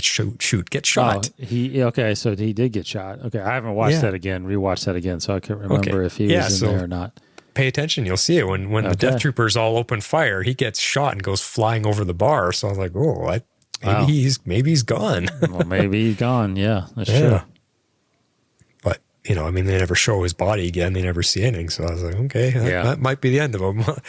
You know, and then you've got the flame trooper blowing the place up with fire too. So true. That's right. Yeah. He's probably dead. Probably dead. Now, just a fun little point here. I can't remember if we talked about this on our show. We probably did, but I just noticed it again. The Sand People communicate with sign language. And that probably blew me away the first time as well, because we never knew what kind of language. We only just hear them doing their calls and screams, but they communicate with sign language. I found that kind of fascinating. Very fascinating. Yep. Was that the first instance we ever saw that? Was that in books before or comics? I've never heard of that. No. Huh. I've never heard them speak either, so it makes sense. Right. But they're always making that, like that little chant. But no, it makes sense now. Yeah. Crazy. Now, I know we visited this during our regular show when Baby Yoda woke up in the Razor Crest that one time when it was parked at Mos Eisley there in the shipyard, and the little, I can't remember her name, the short little lady that's taking care of the docking bays. Yeah. I can't remember her name either. I can't remember her name, but it's got the three little droids from the prequel movies. Anyway, just the when Baby Yoda wakes up and he makes that creature scream that Obi-Wan uses in A New Hope to scare away the Sand People. I heard it again on the second watch, and I was like, oh yeah, he did that. And we never, did he wake up from a nightmare? Did he wake up scared because he's all alone? But when you listen to it, it's the exact same sound, and what is that? Is that a Force user thing? Like, why would he call out with that weird scream? I don't know. For the longest time, I don't know if you recall, but the voice or the sound that Obi-Wan makes, it's changed, I think, 3 times from the original to the special editions to another re-edit, when it came out again. George, for some reason, changed that sound. Oh, every time. Now the original sound if you put in the original soundtrack, the original VHSs or the original DVDs that came out from the original from A New Hope, it was always implied that he was making the sound of a crate dragon. Okay, a big dragon on Tatooine that would scare the Sand People. Right. But in the end, it ended up just sounding like, after 3 or 4 iterations, it just sounded like some random noise that's for some reason that the Sand People are afraid of. I'm gonna have to look that up. I want to see or hear the 3 different variants of it. I'm curious if someone's got that on YouTube somewhere. I'm sure they do. Yeah, they must, because they've got the Boba Fett voice comparisons. I'm curious. They must have that. That'd be interesting to check out. Yeah, because I remember going and seeing the special editions in '97, and that was the first change, and it's like, whoa, that's weird. I don't remember that sounding like that. See, now you drive me crazy. I do want to go check it out. I can only remember the original for some reason, which is what Baby Yoda did. Oh yeah. Interesting. All right, last point here. I want to talk about the armorer, because you and me were discussing off air here. We were talking about the Mandalorians that could have survived. And that leads to this point here. When Mando and the group come to the tunnels in the finale episode there, and we see her cleaning up the armor pieces, building the pile there, Mando asks her if any survived. Because we weren't sure. We were debating, did anybody survive? Where are they? Why didn't they come to his help? And so when he asked her this, she says that some escaped off-world. And we were wondering if any did. So now we know. Now we know a few of them. Like, some to me is 5 to 20, maybe, is to me what some means. We know some of them got off world. So there's some Mandalorians out there somewhere. At least, and we had hypothesized, well, did any survive? Because there's that big pile of armor. Yeah. And she's like, I got to stay behind and clean this all up. That's my duty. So. Yeah, I don't know. I mean, I have to guess there was maybe 25 or 30 of them in that hallway. And at some point when they were all grouped together and when they came out fighting. I wouldn't say any more than that. Yeah. Yeah. It was a pretty good amount, but that was it. So yeah, if some of them didn't make it and then they got off world. Yeah. I'd say there's maybe a dozen or so got away. Including the armor. I'm sure she got away. We see her take out those stormtroopers that come after her, and that's all we see of her. Yeah. But maybe that's what draws, Mando back to Navarro is maybe when he left, there were still some Mandalorians there. And then now he's going back there to reconnect with them and try to see if they can help him. And maybe they're not there at that point. I don't know. Well, that and Greef and Kara stay behind on Navarro, and we know that the tunnels, their covert was underground there. So maybe Greef and Kara go to check on her and see if maybe she's there still. Because if they cleaned up the town and all the Imperials are gone, maybe she's still there and hiding, or maybe not hiding anymore because she doesn't have to. That's true. Yeah, that's very true. Interesting. All right, let's move into our bounty section. We're going to talk a little bit about season 2 here. Let's get into that. No disintegrations. As you wish. All right, so looking ahead at season 2 now and talking about some of the things we've been thinking about, what we're expecting, and what we are guessing might happen. Now, the one point I wanted to get into, I listened to you and Casey on your last Inside the Force episode. You guys were talking about your expectations and talking about how you're trying to keep them under wraps, try to keep them low. You don't want to let them get too high, so you're going to be disappointed or anything. And I just wanted to get into that a little bit, yeah, because how can you not? I mean, that's super tough to do. And I was thinking about that. I thought maybe expectations isn't the right word, because how do you not expect Star Wars to be good? I was thinking maybe anticipation is the better way to describe the feelings that we're having difficulty controlling, because you're so anticipating it to come back and be, oh my God, it was so good the first time around, it's going to be even better the second time around. And I liked Casey's point about how are they going to fit all of this in, because if indeed all the rumors that we've been hearing are going to be true, if just say every rumor that we heard, if it's all going to come true through to fruition on season 2, like all the characters making an appearance as an example, where is there room for it all in only 8 episodes? And especially if they're short episodes like we got in season 1. Yeah. So I would say, I'll just really briefly say the expectations part of our show really stemmed from when episode 8 was coming out.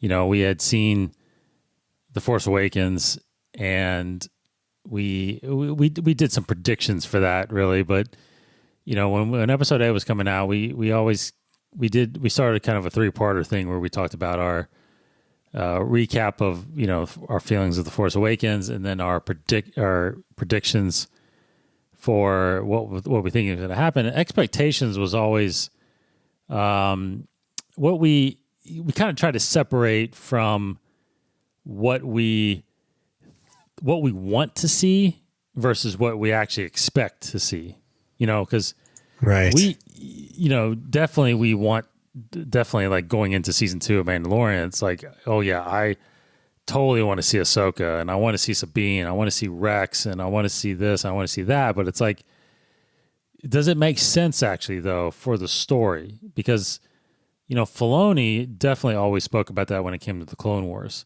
And even Rebels, there was that sense of always, he had to always say, I needed to separate myself as a fan, because as a fan, I want to see all these things, but doesn't make sense for the story, the characters. And so there's a lot of things that he had to, cut and change that wasn't part of what didn't make sense for what it should have, how come out and happen as it does, versus what the path that the characters are already on. So that's where we kind of try to define expectations as being, okay, so there's definitely all these things that we want to see, but what are we actually going to see? And I think for this season, for me, just briefly, some expectations was really, I expect, I definitely expect Sabine to factor in. I think even Ahsoka will factor in. Obviously, what we talked about, there's rumors that it's going to be one episode. But I do think that they're not going to extend necessarily multiple episodes and definitely not extend multiple storylines. I think you've got to get them in and get them out and add something to, to push Mando and the child on their path. But I don't expect them to be a very dominant force, because I think that would, again, go against what Filoni has always been about in his storytelling. So things like that is it's hard to do. It's hard to do if you think about it, because there's all these things that you want to see, and we want to see Boba Fett. And to be honest, we may not get Boba Fett. there definitely is a rumor, and there's definitely Cobb Vanth may be all that we get. It may not be that Boba Fett survives still. Right. And that's kind of, and to be honest, that's kind of my expectation. I don't know if they'll bring Boba Fett back, and if they do, I don't know they would do it in this show. Right. Okay. Well, I mean, you dove right down to the rumored characters. Let's just continue this conversation, because I have some questions for you about the characters that are rumored to show up. I wanted to ask you what you truly believe who will actually make an appearance. Now, you mentioned Ahsoka, and so first off, yes or no, you think she's going to make an appearance? Yes. Without a doubt. Okay. So with her, I like your idea that you say she's here for a purpose, and it's to help push Mando in the right direction. If he's supposed to, like you were saying, he's going to go look for Mandalorians. Or sorry, you were saying that off air. Yeah, so we'll make that part of the conversation. Initially in the trailer, he's supposed to go look for the Jedi, and he's like, "What? I have to go look for sorcerers like that are enemies." And then in another trailer, we see him talking about, "I'm going to go find other Mandalorians to help out." So that whole idea could bring him to finding Ahsoka, and she could help him, whether it's just one episode or a 2-part episode, where she could just help him out, send him in the right direction. She might have a little bit of information about Yoda species and know something. Okay, well, maybe you should go check this out, and you might find some information. And she takes him there. Maybe that's her episode. She's a guide and takes him there, and she's okay. Well, I did. I've got my own thing to do. Good luck. We don't know. Is there something you want to add to, like, what would your ideas be for how she would help him?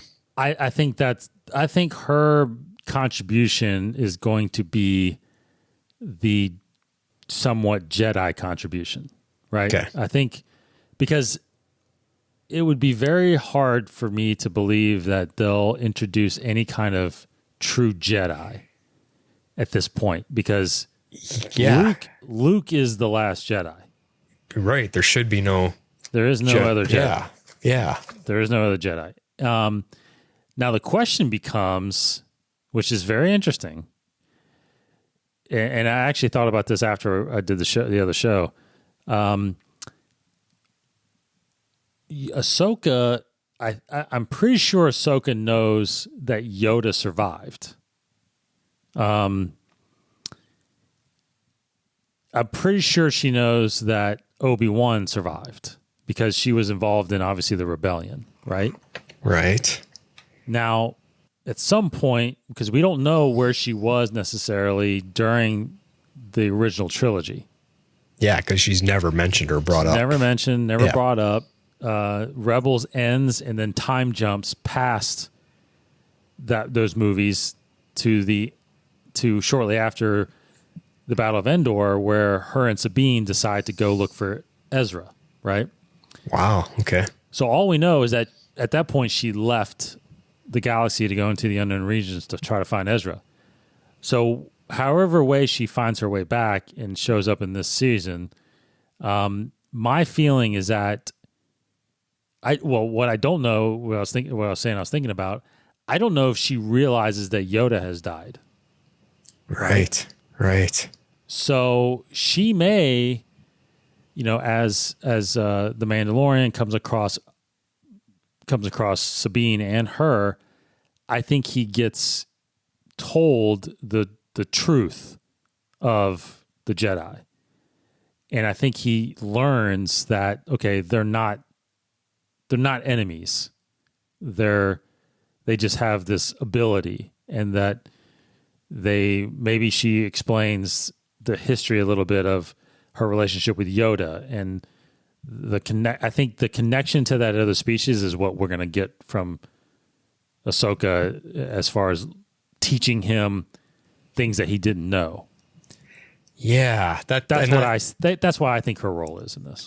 And that's where I agree with you. I think she's going to be one that opens his eyes basically to what the Jedi are about, or this whole idea about the Force, because obviously Baby Yoda can't explain it to him right now. She's going to be one that opens his eyes to all of that and make him realize that the Jedi maybe aren't their enemies. I mean, that's hundreds of years old. That's an old, talk about a blood feud between families, and they don't even know, they don't even know why they're fighting anymore. It's the same kind of idea. Yes. So I like that. Now, the other question I wanted to bring forth about her is, you say she's only going to be in one episode, maybe two. I think it'd be cool if to introduce a major character like that, it should probably be a 2-part episode. I think the reason they're going to keep her down is not only because of our previous discussions that they can't steal the spotlight from The Mandalorian, or this show shouldn't be called The Mandalorian, or it would just be Star Wars, a TV show. Yeah. They don't want to steal spotlight from him, but I think more so the fact that they're only going to bring her in briefly is they could be using this as a testing grounds for her. What are the fans going to do? How are they going to take to her? Because not all Star Wars fans have watched the Clone Wars. Not everybody knows about her.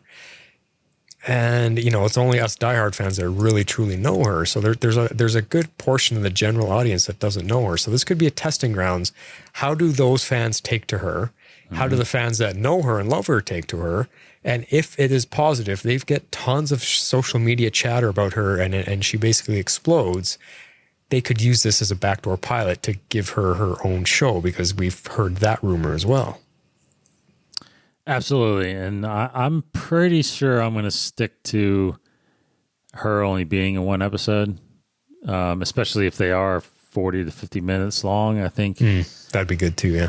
Yeah, I think she'll be a pretty impactful character, and then I think it would be a good gauge of fan reaction to whether or not they extend her story into, which I think is already going to be a developed series around her. I believe that they're already got something planned for her, right? Or else they wouldn't have gotten such a big name like Rosario to play her. So, which still is not confirmed yet fully. No, but again, I think we just got to always go back to this screener thing. Like, they're not telling anybody anything about this season.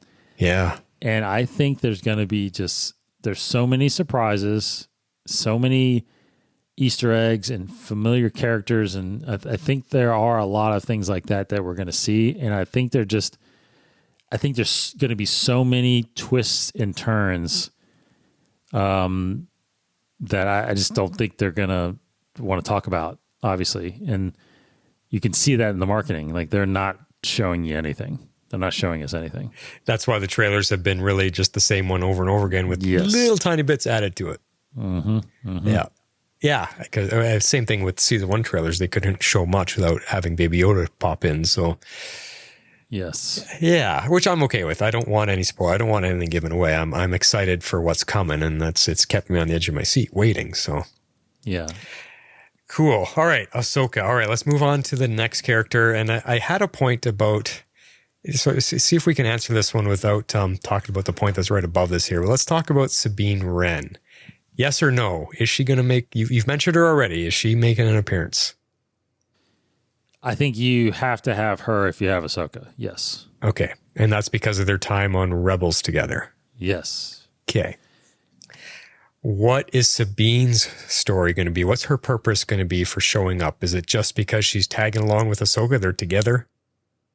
Well, I think it goes back to the line you mentioned earlier about, because I really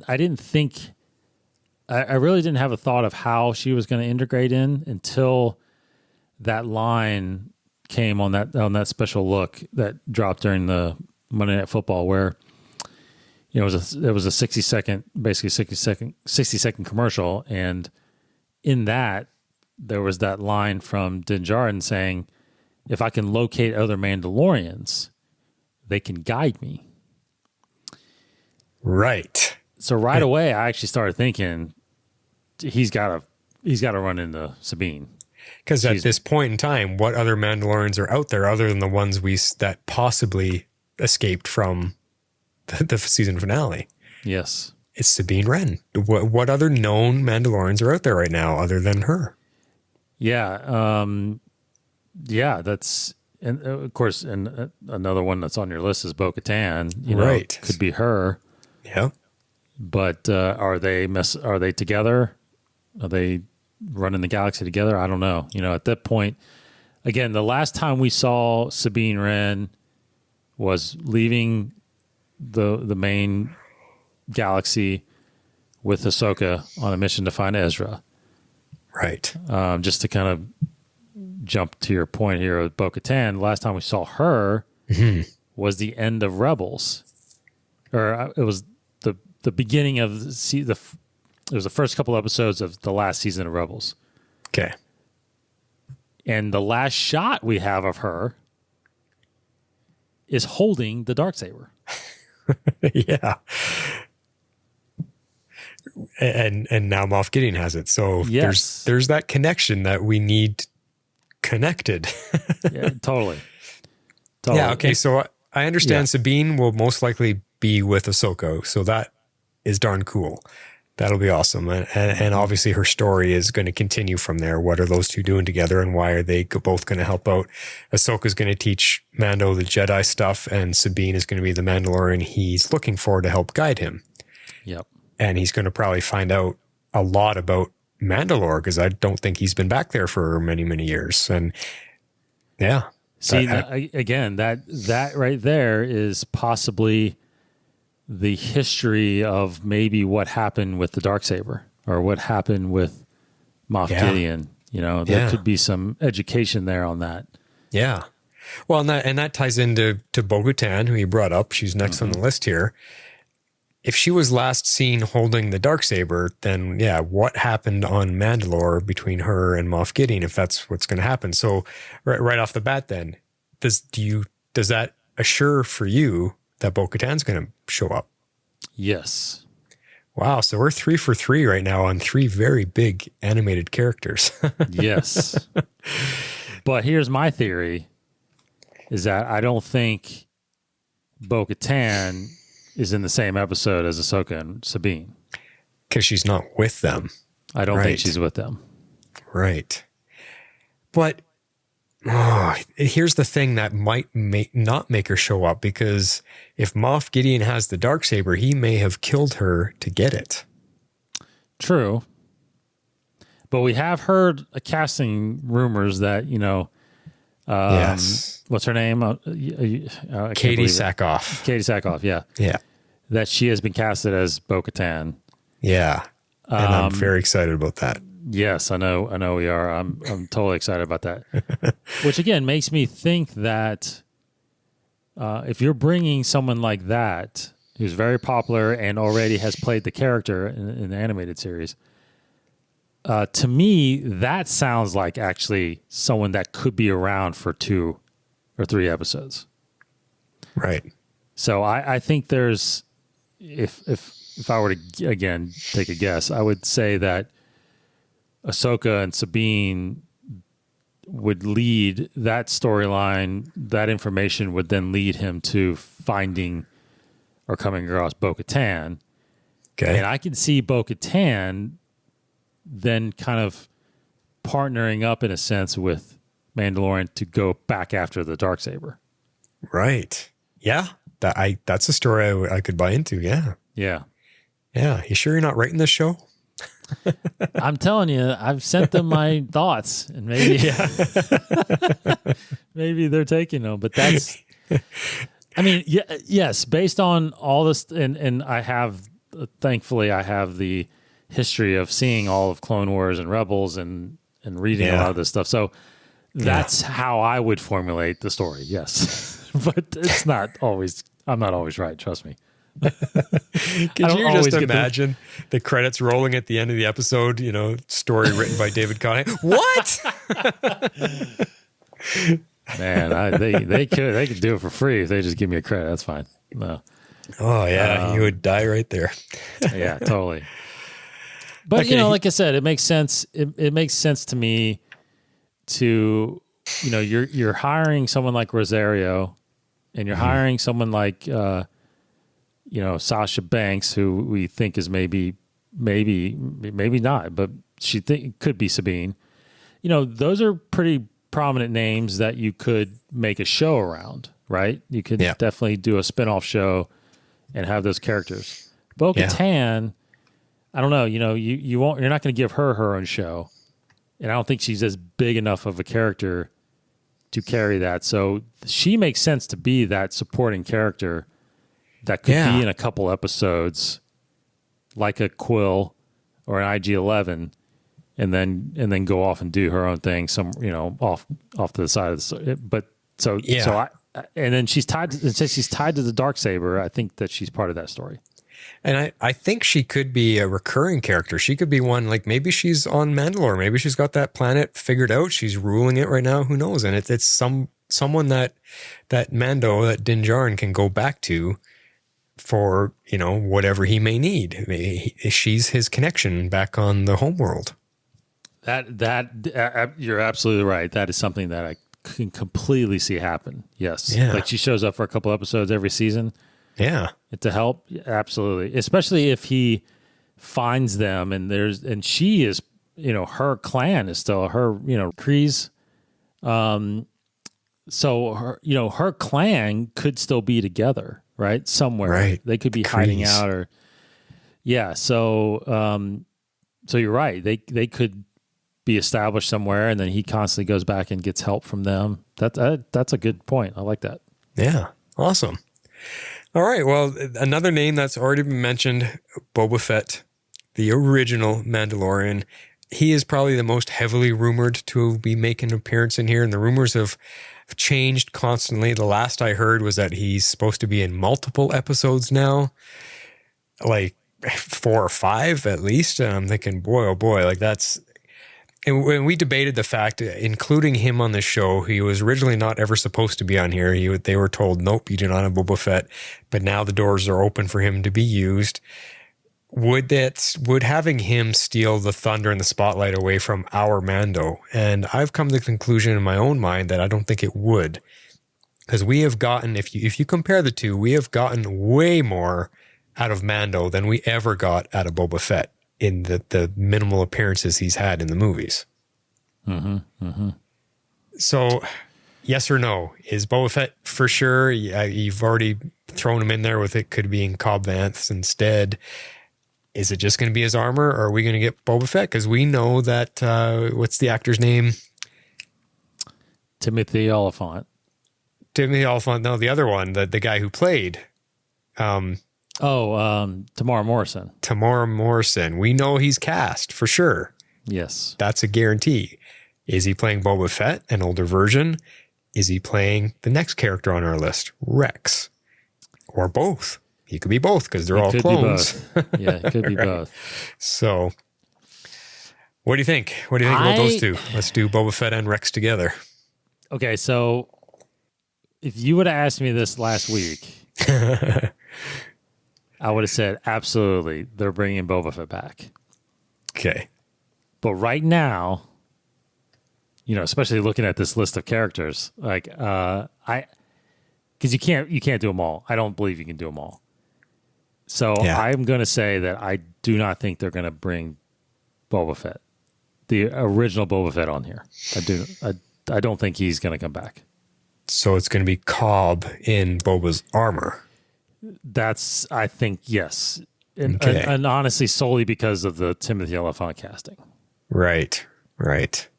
So then now, who would Tamora Morrison be playing then? Would that... I think he's playing Rex. Okay. So where do you throw Rex in the story then? Because Rex was very close to Ahsoka in the end. I think he's with Ahsoka and Sabine. Ah, so that'll be a threefer in that episode. That's what I think, yes. Interesting. Okay. But this idea that, so what do you think Boba Fett or Cobb Vanth dressed to Boba Fett? One episode, multiple episodes? Do you think because if he's looking for other Mandalorians, well, this is a pretty good one to find. But Cobb himself is not a Mandalorian, is he? He is not. He in the storyline, he comes across the armor, takes it for himself, becomes like basically declares himself a sheriff of, I think it's called Freetown, another town on Tatooine. So I think, Mando's trip apparently takes him back to Tatooine. Again and again, it seems. Yeah. And so I think, which, again, that could be that lead that there's a Force sensitive person that used to live there, Obi-Wan's hut or Luke's homestead. Right. Yeah. It could take him there, and somehow Cobb Vanth, gets, but, of course, remember, and we're going to talk about her later, but, Fennec was there on Tatooine. Mm-hmm. We saw some character come up to her. Everybody claimed that they had to have been Boba Fett because you heard the spurs. Yeah. And maybe that was Cobb. Maybe that was Cobb in Boba Fett's armor. I mean, I could go with that. I think that is a definite possibility. Right. So maybe he gets wind of Fennec again, still, being around. I don't know. And something draws him back there. And then I think he has some kind of confrontation with Cobb. And I don't think they work together. I think they're going to be somewhat adversaries a little bit. Yeah. See, this makes me want to ask you how, if Cobb is not a well-known character, unless you're someone like yourself. No, I didn't know who correct. Cobb was. I never heard of him before. If they introduce somebody dressed in Boba Fett's armor, everyone's just going to say it's Boba Fett. And they're going to have to somehow explain that, no, this isn't Boba. This is someone else under the helmet. And that's going to be either him taking off the armor or something. They're going to have to write that in so that everybody knows who Cobb is. They have to introduce this character. Yeah. And because right away, as soon as you see the armor, we're just all going to think Boba Fett. And so they have to write around that somehow.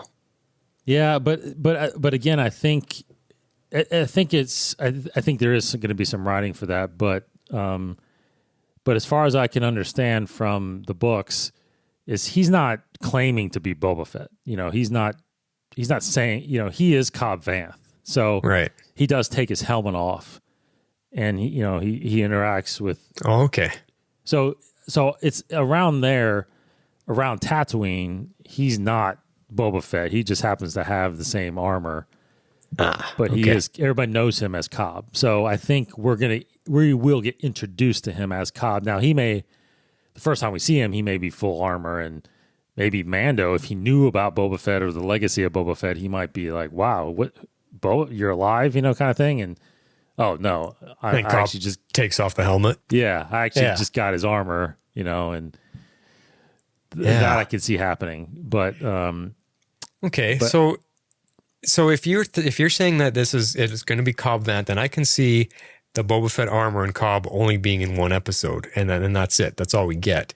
It's just an appearance. But if it actually is Boba Fett and it's Tamora Morrison playing him, then I can see him sticking around for multiple episodes. Because, like you said, Cobb Vanth would not help the Mandalorian. There'll probably be a standoff with each other. But if it's Tamora playing the part and it is Boba, I could see Boba following the Mandalorian way and them teaming up together. So either way, I'd be actually really happy. I mean, can you imagine Boba Fett and Mando working together? That would be fun. It would be fun. But I think there is a little bit of risk there, Yeah.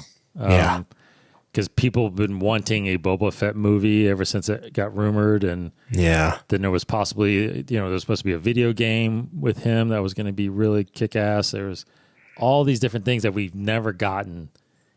And then if he actually does show up in this and he sticks around, I think people are going to, I think you could see a little bit of that sway we start talking about. Like, okay, well, why didn't you just make this a Boba Fett show and not and not a Mandalorian show? But so I think oh man, I really think that they want to bring Boba Fett back, but I really think they won't. Yeah, I really think knowing Filoni, he really wants to do that, but he knows that it could be detrimental to the storyline that they've established. And bringing his armor back is the next best thing. Yeah. And I think I'm going to tend to lean towards agreeing with you there, because just because of the already 30-year history that Boba Fett has with fans, that having actually him there might be a little too much for this show. And even on the idea that he's just making an appearance as the same testing grounds, like for Ahsoka to see, we've always wanted Boba Fett to do something on his own. Let's introduce him, and then we'll send him on his way, and he gets his own thing. That might steal fans. Maybe fans will be like, yeah, I'm following Boba Fett instead because he's the Mandalorian I always wanted. And off they go. So I think just because of all of that, it probably won't ever be really Boba Fett. Yeah, just his armor. Well, that's close enough. Was it at some point? I thought maybe we talked about this on one of the episodes we did, but didn't we talk about possibly the storyline of, he could help Boba Fett if they actually bring Boba Fett back, he could help Boba Fett regain his armor. From Cobb. Yeah, that's a possibility. You know what I mean? Like, that would be an interesting episode. And that's where we would see Tamora Morrison as just himself out of the armor. Exactly right. Because it's Mandalorians sticking up for each other. Yep. Yeah. Even though Boba's not a true Mandalorian? No, I was thinking about that. He was never raised by them. No. He was raised by Jango at the Clone Army facility. Yeah. And he was trained by other bounty hunters. Yeah. Mainly Cad Bane and Aura Singh. But that would be an interesting storyline if for some reason Mando needed his help, but he would only give him his help if he helped him get his armor back, kind of thing. That's an interesting story. I would love that. Yeah. Because do we know the story of Boba Fett where he got the armor from himself? Because we've only seen him as a kid. We don't. We were supposed to get that story in one of the Clone Wars episodes, but it never got produced. Okay. Interesting. So we don't know where he got that particular armor. Right. Yeah. Right. Correct. Awesome stuff. Okay, that's fantastic. Anyway, yeah, good stuff. I like how we worked through that. That was like a problem solving session right there. Yeah. Now, these next two characters on the list, that Cad Bane is one that you are very excited about the possibilities, but do you think he'll make an appearance, or is he one that's too much this season? Mark my words right now. What episode is this? 31? We are on MandaLore 31. Okay, MandaLore 31. Cad Bane will make an appearance on this series, but not this season. Okay. Filoni will get him in eventually, I think, but not this season. Not this season. Okay. What gives you that idea? Because his name got floated, and it's only because of the possibility he was the one that showed up to grab Fennec. But correct. And I just think that he's one of those very underground popular characters. A lot more known than like a Cobb Vanth, but maybe not as popular as an Ahsoka or Sabine. Okay. I think he's on that Bo-Katan level, Right. Where a lot of people know who he is and what he's done and would love to see him in live action. Okay. So I think he's one of Filoni's favorite characters. So I think he's got definitely the potential of somehow getting worked in. I just don't think it's in this season yet. I think he's saving him. Maybe he'll save him for next season or maybe season 4 or something like that. But okay. I think he will pop up. Cool. He's on Tatooine as well, right? So, it seems like Mando keeps coming back. Well, Cad Bane's all over the place. Oh, is he? Okay, So, he does travel. Yeah, he's all over the place. He's one of those guys that he's very resourceful. Yeah. Again, he's one of the ones that we never saw it in canon necessarily, but in episodes that were supposed to air, he was the one that really truly took Boba Fett under his wing and trained him. Ah, cool. So, yeah. Cool. Okay. And that could be, the Mando is resourceful and very good with his weapons, so that could be a really cool standoff between the two of them. Oh, totally, man. Totally. I could see Cad being one of those ones that truly is going after the child. And Oh yeah, for the bounty. and there's a confrontation there. Totally. Yeah. Huh. Yeah. Interesting. All right, this last name on the list is the newest one that I heard through the pipeline just recently. The chance of Bosk showing up. And everyone knows, they may not know the name, but he is the lizard bounty hunter that was standing on the bridge beside Boba Fett and IG-88 when Darth Vader was addressing all of the bounty hunters. Bosk was that lizard one. You think he's coming into this? We've already seen the Trandoshans attack, so to me, it's very likely that the main Trandoshan might make an appearance. Yes. I heard this rumor also, but I think I heard it a while ago. Okay. I haven't heard it in a while. I wanted to look up real fast because there was a rumor for a while that he died on the sail barge on Jabba's sail barge. Oh. But I don't know if that was actually fully canonized. So it doesn't say that he died. So maybe they retracted that. Anyway, I don't believe he shows up. Okay. He might be one they save for a later season as well, kind of like a Cad Bane. It's another major bounty hunter that could have a few episode arc. Yes. Yeah. Okay. Cool.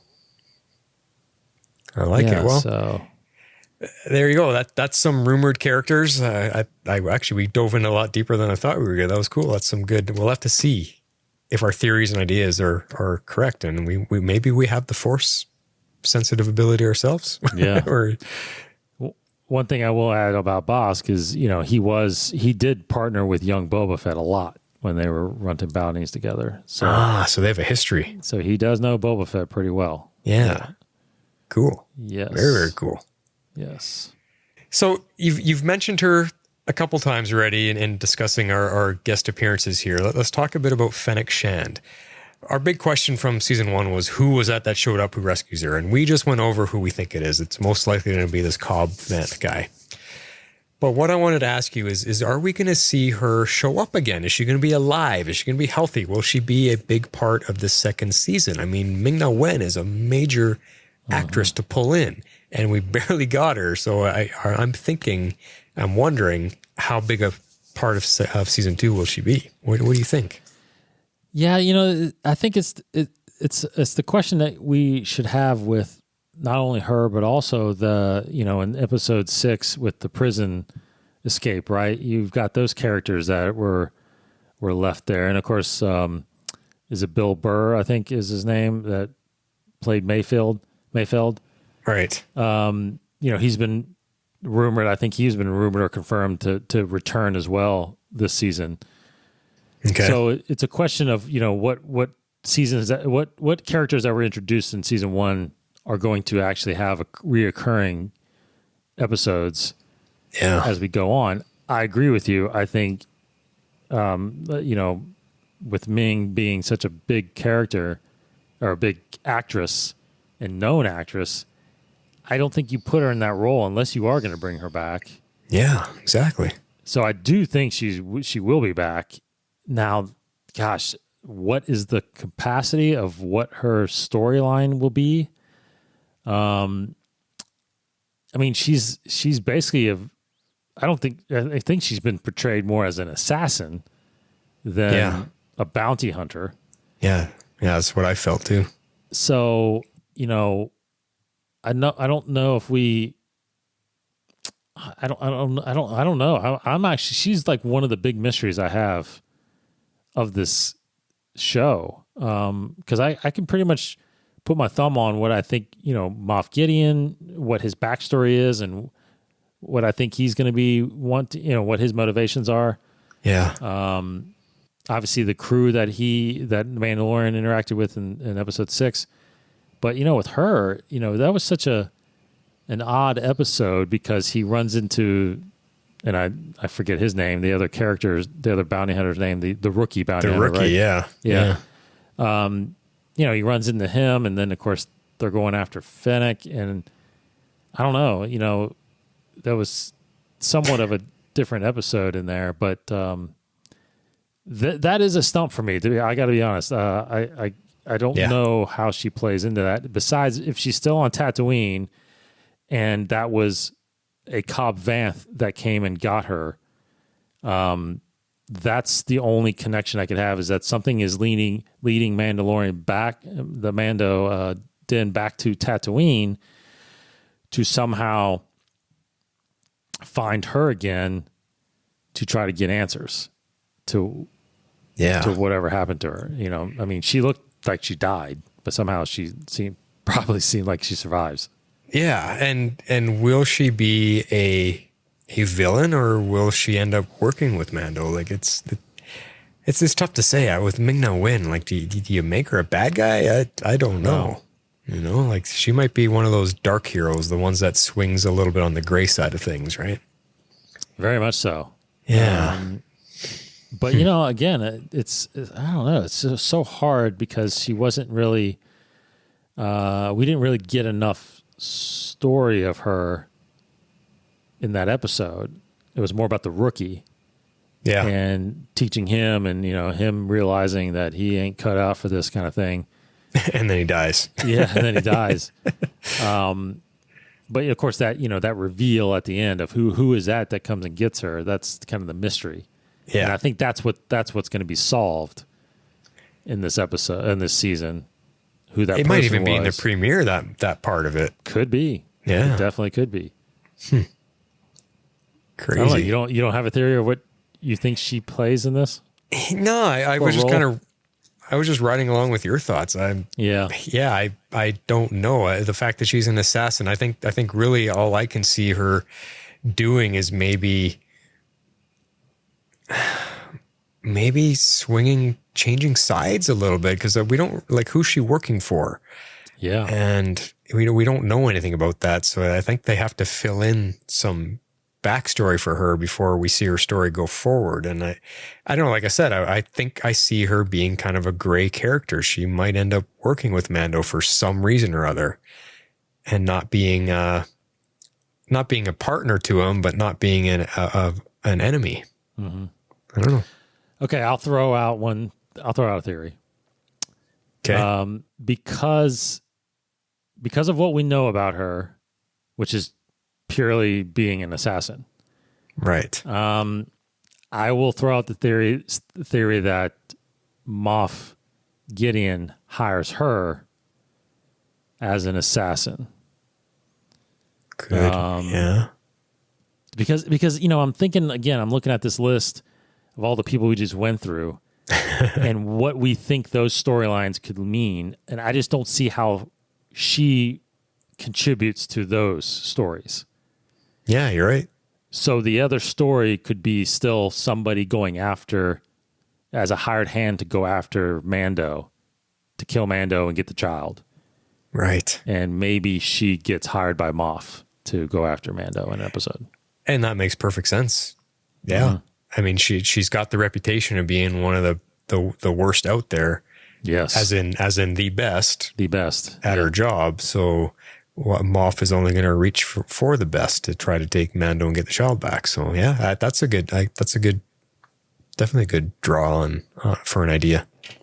Well, because that's an interesting, and I'll pivot here a little bit. Maybe I don't know if you've thought about this, but because I don't necessarily see him on our notes here, but because I think it's a question too to talk about. How many episodes do we actually think Moff Gideon is going to be in? Yeah. I didn't include him in here as part of our speculation. You're right, because he only showed up in the finale. Yeah. But again, you sign a character actor like that. Yeah. He's got to be the villain going forward for at least a couple seasons, I would imagine. So that to me is kind of like, he's going to be like the reverse Flash, like Eobard Thawne on the Flash, where he's the main villain, but he's not in every episode. He's just the threat that's out there. Yes. And he's the one sending the bad guys after Mando, because I mean, he's just he's Moff Gideon. He's not going to be able to do the whole job himself. They got an entire galaxy to try to catch him. So yeah, I think he's going to be the threat, and he'll come and go off and on throughout the series. Yeah. So you think we see him in 2 episodes, 3 episodes out of the 8? Half the season? It's Giancarlo. I say half. He's going to be in half of them at least. I think at most half. Okay. Most. Okay. Yeah. So you max it at half. Yeah. I think he maybe appears in 4. I think he maybe is centered in 2. Whoa. Okay. You're getting real specific. All right. You want to throw some Star Wars collector's items on that? Well, you think he's going to be in more, at least 4?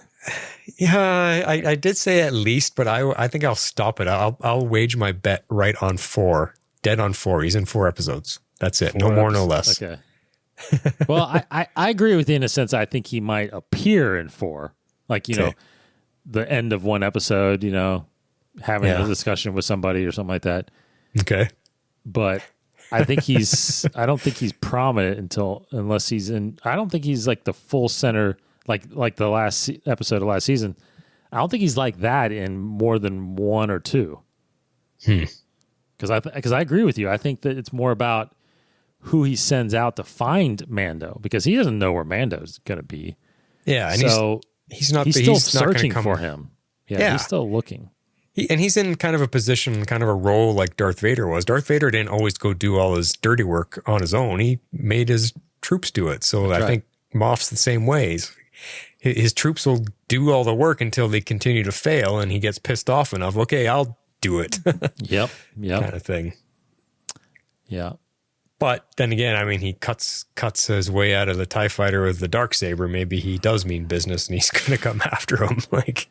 Yeah, I think he's ready for a fight. But I was trying to think of, because he's in several shows right now. Also, yeah. So I got to think his time is a little limited. Also, that he couldn't be in too many episodes. But true. But also remember, Giancarlo has gone on record in interviews on Entertainment Tonight and different shows like that he has broken several Darksaber,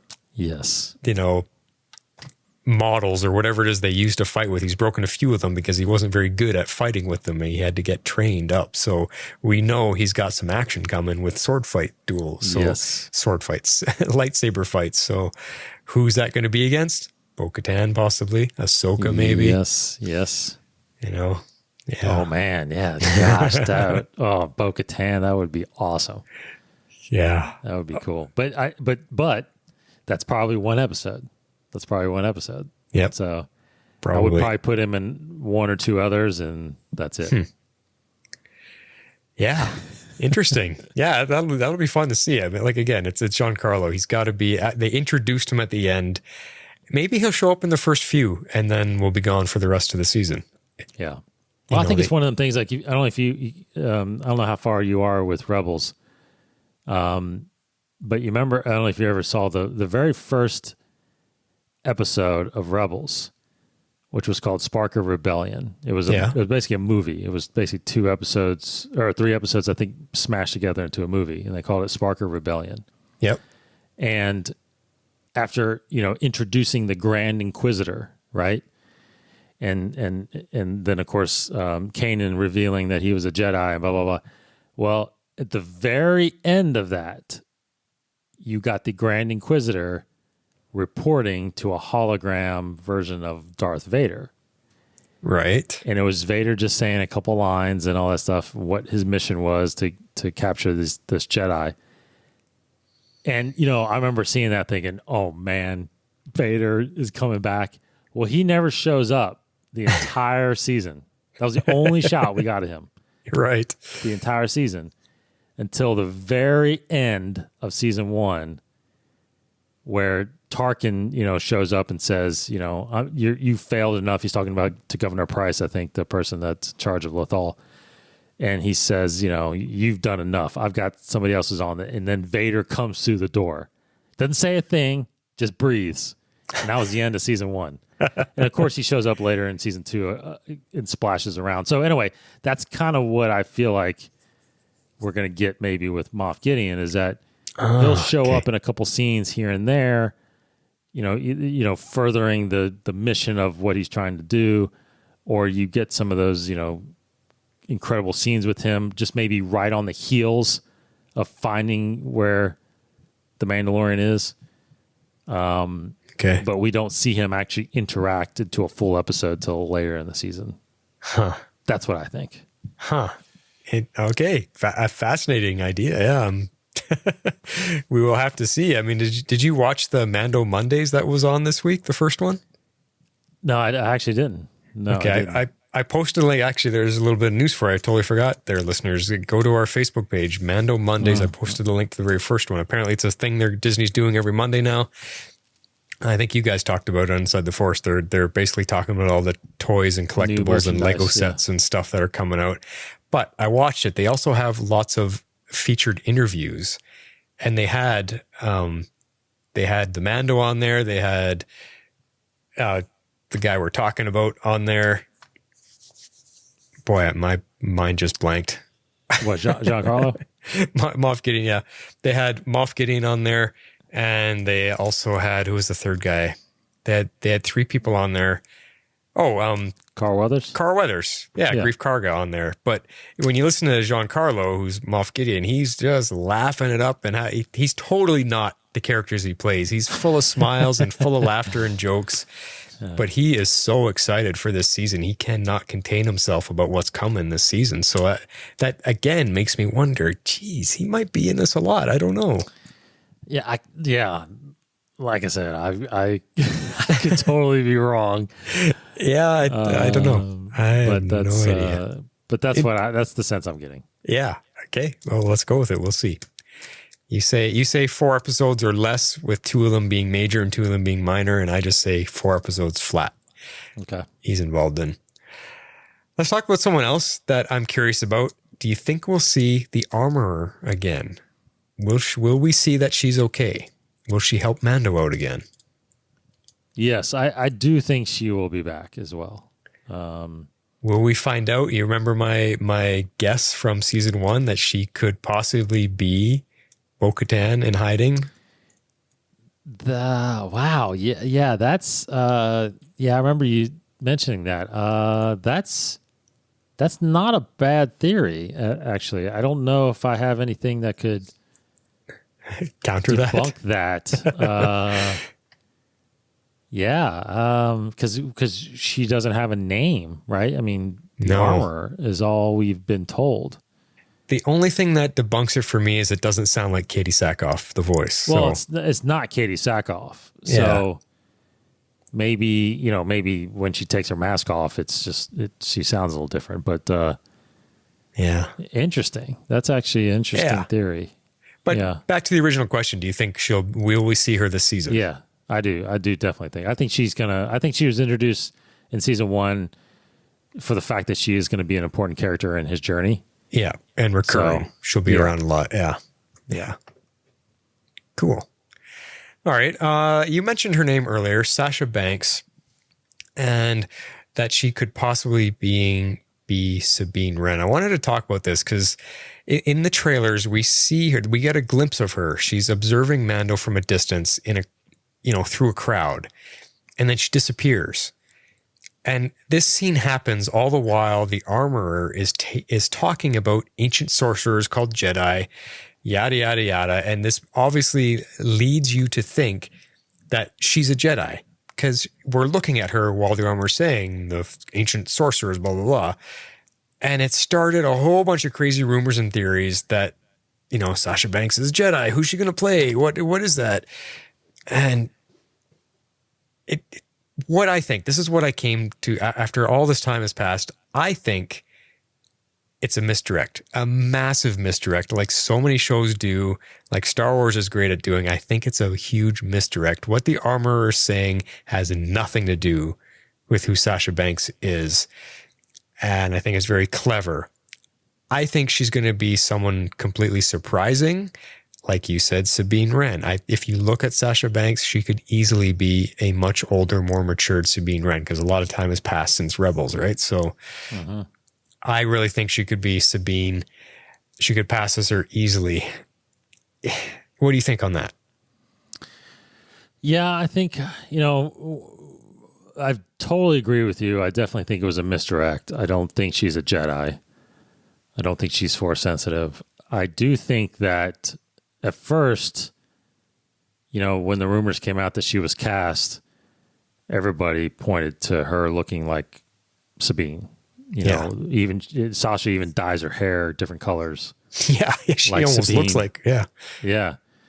So, and she's got the physicality being a wrestler. I think I was heavily on that she was Sabine. Then I actually started thinking, and I think we had this conversation a little bit. I started thinking, well, you know what? That might be a pretty big reveal. So maybe, and Sasha, I think, could be one of those characters one of those cast members that could be a reoccurring. So if that's the case, then she's not going to be Sabine. Then she probably will be a new character. Because if it's on that boat, it looks like he's on that water world, which looks like Mon Cala is what I'm guessing. Yeah. Because I don't know if you're familiar with it, but the way the galaxy is set up, Mon Cala is very close to Lothal.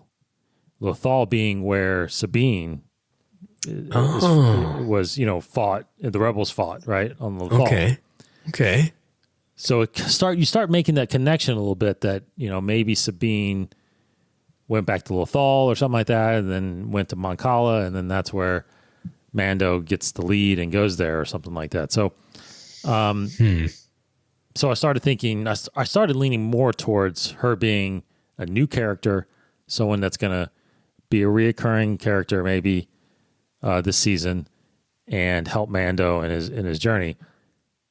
But then as we get closer and closer now, I'm like, you know what? I really think she's going to be playing Sabine. Well, and the fact that you say you think that would be a huge reveal, thing is, as much as we love Sabine, she's also one of those characters that maybe half the fans don't know about her because not everybody watched Rebels.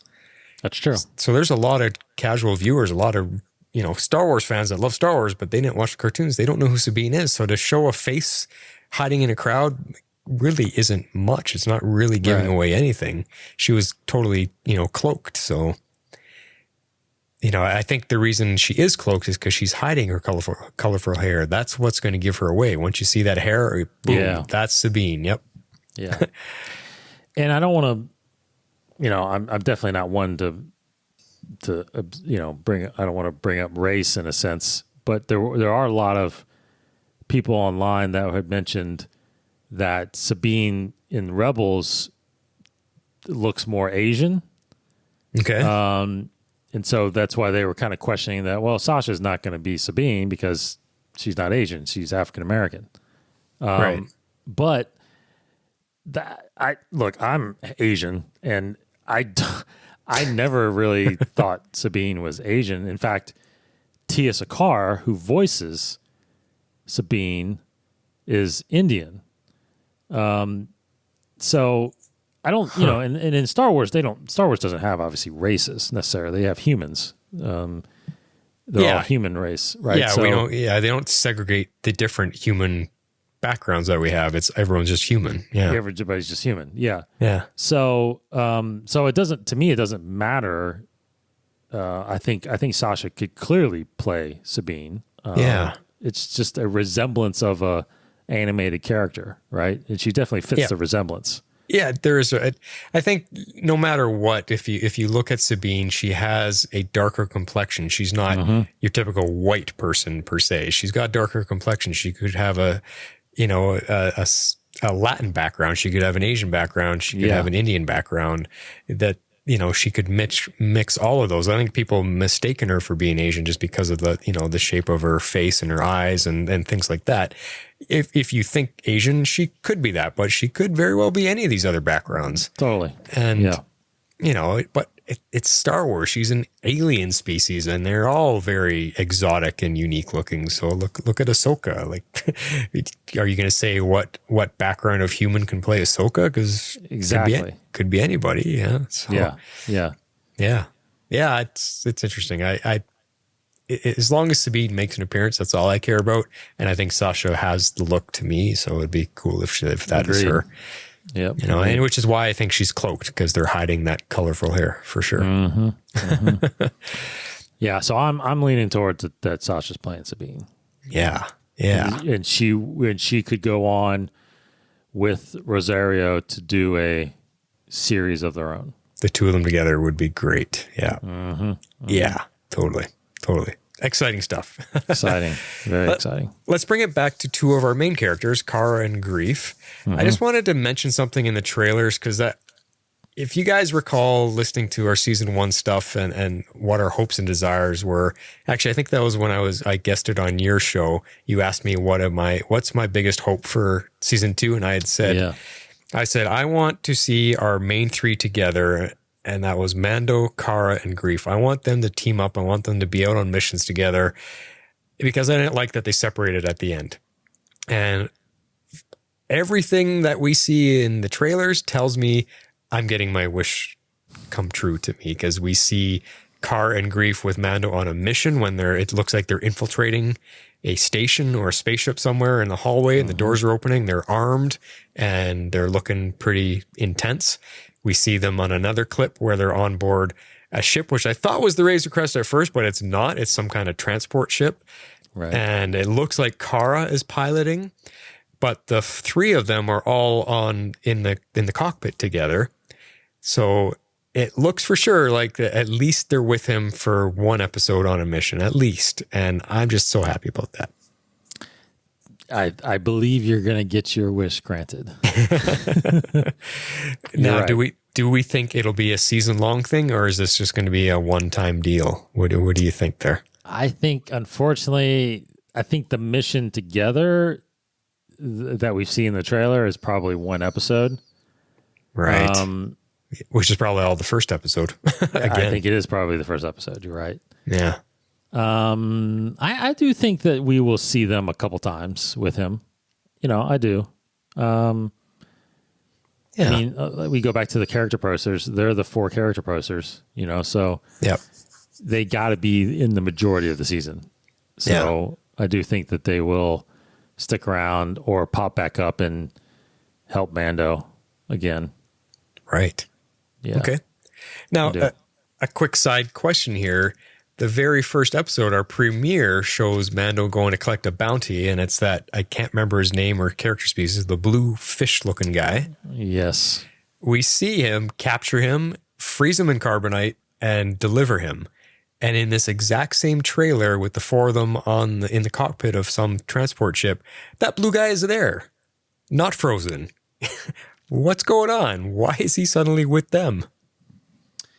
Well, do you think the only thing I can kind of think of is that somehow he may know something or have some information? So that mission that you're talking about, is they're going and breaking him out or freeing him? Oh, that's a good perspective to take. I didn't think of that. Because I think that transport that they're in is actually a prison transport. Okay. I think we've seen one of those actually on Rebels also. Okay. So, they could be breaking him out of wherever he, because Mando obviously, he delivered him, I guess, to Grief. I don't know if he knew where he was going, but because it looks like this doesn't look like, I don't think it's Navarro. I think it's a different planet. So maybe they're going there to free him in order to get some information on him on, a lead that he needs to know about the child. Okay. Interesting. So that's a good idea. I couldn't come up with anything. I just thought we saw him frozen in carbonite. So how is he here now? Yeah, I was very surprised to see him pop back up. Yeah. So I thought he was a one and done, but he must have won over the directors or something. We got to bring this guy back. He was fun. Yeah. Yeah. Huh. All right. I got something else here I want to run by you, because we talked about this at the end of last season, it was part of our ideas, predictions, is the time jump. Quite often between seasons, there's a big time jump. How much time has passed between the two seasons? We talked about this, but what do we think now after seeing the trailers? We know Kara and Greef have cleaned up Navarro. That had to have taken some time. And we see Mando come back and ask for their help. But in that scene, Baby Yoda hasn't changed that much from what we can see, other than seeming to understand Mando a little bit better, which is the feeling I get when we see that whistling birds shot at the Fight Club. Baby Yoda seems to understand what's coming because he's seen it enough times. He understands and he hides himself in the carrier. So other than that, let's get back to the question. Where do you think we've been? A few months, maybe? Based on the way Greef and Kara look when we see them in those shots as he's approaching Navarro, the city of Navarro, I would guess that that some time would have passed, 6 to 8 months, maybe. Oh, okay. Wow. But then you start looking at the child, and you don't see much aging there. Now, not that a lot would happen in. Yeah, because he ages slowly. So yeah, it seems like, right. But he does seem, like you said, he does seem to have a little more intelligence. Like when the shot where he's got the whispering, was it the whispering birds? Whistling birds, yeah. Whistling birds, and then he knows to hit the button and close this thing, right? There's a sense of maturity, a little more maturity there, experience, right? Yeah. So some time has to go past, but I think I'm going to probably lean more towards being only a couple months, 2-3 months. Okay. Yeah, something like that. I was thinking 4 to 6 maybe, but yeah. Yeah, okay. I think 4 to 6 at the most. Yeah. Cool.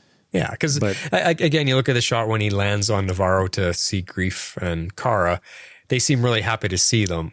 Like it's been a while. Like, oh man, like you're still doing good. You're healthy. Okay, great. So, which could be a few months. Yeah, definitely. Yeah, and he the through line could be that he's out there on his own trying to get answers, and he's coming up short, and he doesn't know where to go, so he goes back to them for guidance first. Yeah, because he says, "I need your help."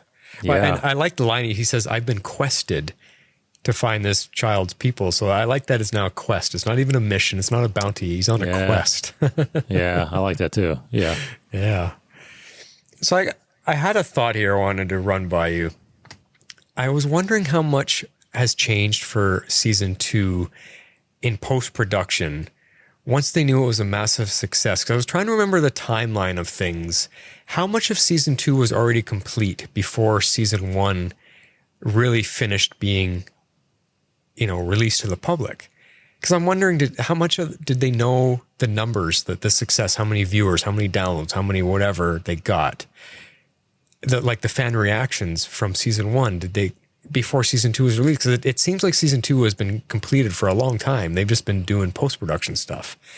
So what I'm asking, I guess, is they were filming season 2 before they knew the success of season 1, with all their ideas, all their pre-existing ideas of where they wanted to go. And then they realize, holy crap, this show is exploded. It's a massive hit.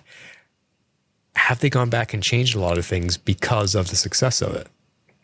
Oh, interesting. I don't think so. I think season two didn't actually start production until after season 1 had ended. Okay, so I was off on the timing then. A little bit off because they're actually shooting season 3 a lot sooner than they did last year. Because last year, if you remember, it ended in December. They didn't actually start rolling until I think it was early February of this year. But they got in all the production prior to COVID kind of shutting down Hollywood. That's the only reason why I feel like that's the only reason why we are getting the season on time. Right. Is they got all the production done, and then they just had to work through post through the pandemic. So, so I think they were able to see the success in the numbers, because if you look back at the numbers in late last year, November, December, Disney Plus was a massive success when it launched, because it launched with the premiere of The Mandalorian. Yeah. So you had massive numbers on the premiere, but then subscription levels were just escalating as the season went on. So it was successful to them. Now, I don't know if that all contributed to The Mandalorian. Obviously, Disney Plus being a new platform, I'm sure that helped. But I think there's numbers out there also that within the first, like most of through 2020, I think 6 months through 2020, Mandalorian was the most streamed new series. Yeah. Now, I do think, in my opinion, that budgets were probably already set for season 2 because they were already doing pre-production and stuff like that, probably while the season was debuting. But so they didn't really know what kind of success they had. Now, though, I think we're going to see a major difference in season 3 because I think they're going to get more money. Yeah. I think they're going to be able to do more things. Yeah. That's my thought. I think they got a boost in money for season 2 as well, because I think probably the people behind the wallets probably looked at season 1 and said, oh, yeah, all right, you can do more, you can do better. Because even in the trailers, you can see just in the action shots alone and stuff, there's a lot more going on. So, but that's a good thing to add to the whole numbers discussion is that, they're with the amount of money they pulled in just from subscriptions, they can throw it all at The Mandalorian. I think after about 6 or 7 months of Disney Plus, they exceeded their 5-year projections in 6 months. That's so crazy. I think it was like 50 or 60 million subscribers in the first 6 months, which is what they expected, I think, in the first 5 years. Wow. So they're already, Yeah. You better believe all those other streaming services are so envious. They're like, why can't that happen for us? I know. And again, kudos to Bob Iger and Disney to wrap up that purchase of 20th Century Fox. Oh, geez. Because they've got their whole library of catalog that they're releasing on Disney Plus. It's the only place you can get those things now. X-Men and everything. Yeah. X-Men, the whole Simpsons library. I mean, you got so much content on there. So much content. It's crazy. Disney's going to rule everything eventually. Let's buy this. Let's buy that. It's going to be Disney on your entertainment and then Amazon on your purchases. Your shopping. Yeah, that'll be it. That'll be it. Disney and Amazon. Oh, geez. Yeah. All right. Let's roll back to some ideas I wanted to just talk about between you and me here, stuff that you were also going over with Casey on Inside the Force there. The overall scope of the show and the plot of the show. You guys have brought up something about how it drastically has changed from thinking that we're following a bounty hunter going on hunts for paydays to now he's suddenly a caretaker of a baby Yoda, and his one mission, or quest as it's now called, as he puts it, is to just find Baby Yoda's people in his home planet, and how that alone changed the entire feel and plot of what we thought we were going to get from this show. Mm-hmm. Yeah, I think it did. I think anybody who's watching it would feel that way, because who in their right mind could have guessed that the end of season 1, the end of the first episode would change that much of the storyline. That just the view of that little baby Yoda. Wow. No one knew that was going to happen. Nope. It's such a game changer because we don't know anything about that species. We don't know anything about this character. And now Mando has this mission of returning it to its home planet or finding the rest of its species, which we don't even know exists or not. Yeah. Right? Yeah. The days of thinking this is going to be about the underworld and the bounty hunters, that's just not going to happen now. And that's fine. I think this is I think that's what really drew people to this show was that it was unpredictable, and I'm all for it. I think it's going to be great. I think that as Baby Yoda and Mando just form that just bond over the course of this. Yeah, it's it's going to be incredible to see, and I think there's going to be a lot of surprises because again, it goes back to Filoni and Favreau. They're fans of all Star Wars, so naturally, somehow they were going to find a way to get Jedi or the Force into this series, and because when Rebels started, same thing happened. Like people are like, okay, it's a bunch of Rebels. We're not going to see anything about Jedi or the Force. Well, geez, the whole rest of the series ended up being more about the Force than about the Rebels. You're right. Kanan ended up being a Padawan that escapes Order 66 and goes into hiding, but then trains a Padawan in Ezra, who ends up being one of the most powerful Padawans we've ever seen. Yeah, so naturally he was going to bring the Force into this. Never would have guessed a Baby Yoda. A Baby Yoda, yeah. It's incredible, and I think it's going to be really awesome to see this play through. Well, and if you think about it, like what a stroke of genius, because in all honesty, as much as we would have loved to watch week after week the Mando tracking down bounties and, collecting paydays, really, how long could that have lasted? We all probably would have been like, here's another one. Like it's like the creature of the week kind of idea, which never works. And what a stroke of, we were excited, but what a stroke of genius, because this completely, that's the thought that I really wanted to highlight here, is that it completely changed all of our expectations in one fell swoop.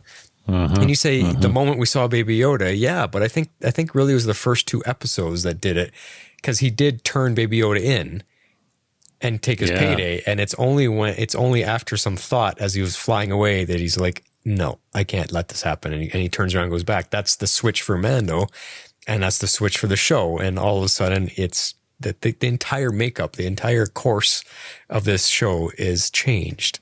Based on all expectations completely diverted down a different direction. And to me, it's fascinating. And I just wanted to, touch on that again, because it's, what a crazy thing.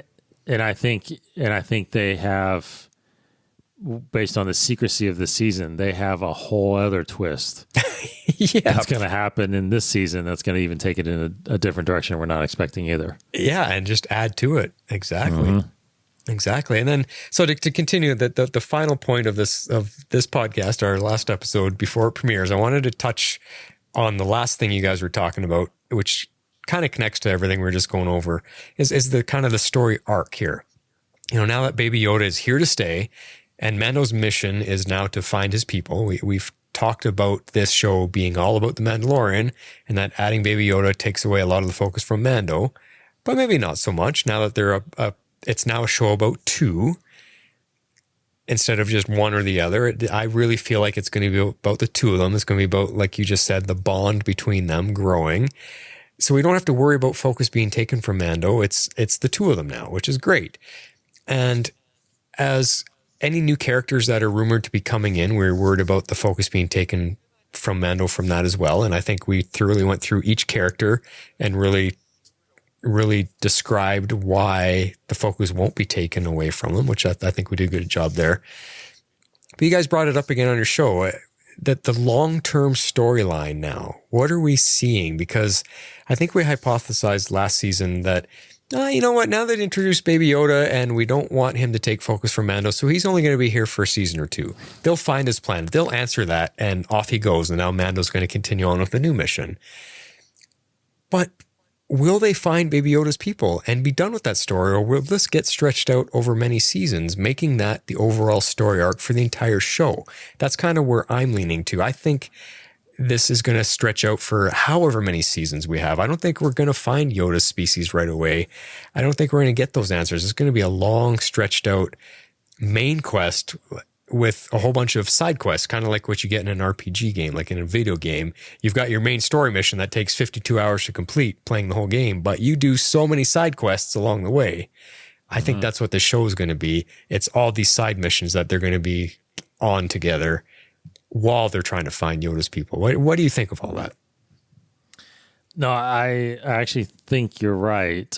I think it has been established that the goal of this, the overarching storyline of this show is returning the child. And I think once you do that, I don't think you have a show anymore. So I do think however long it stretches out, I think they probably have an idea of like a 5-6 season arc. Yeah.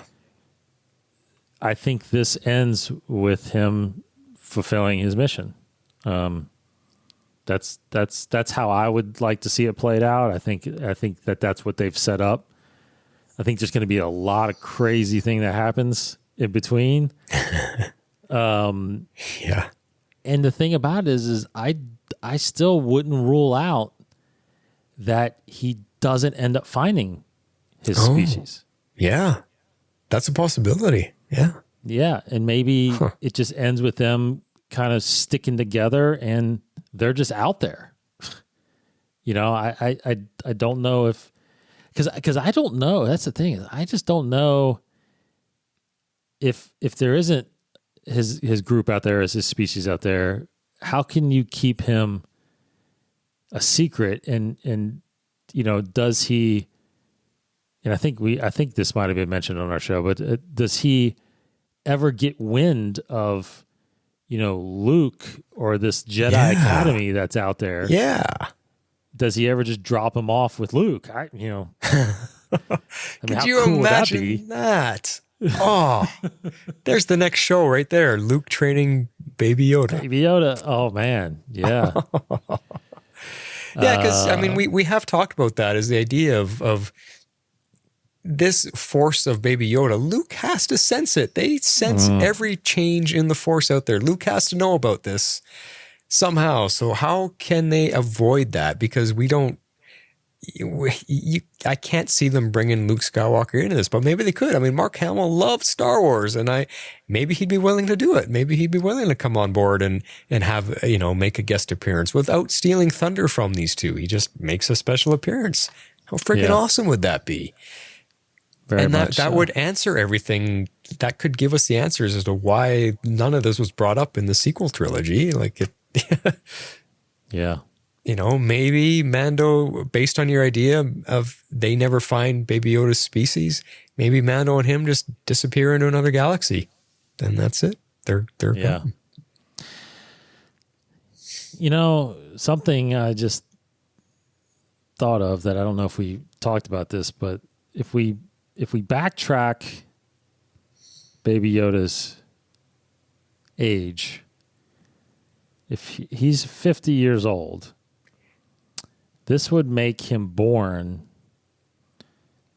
relatively somewhere about 15 to 20 years prior to episode 1.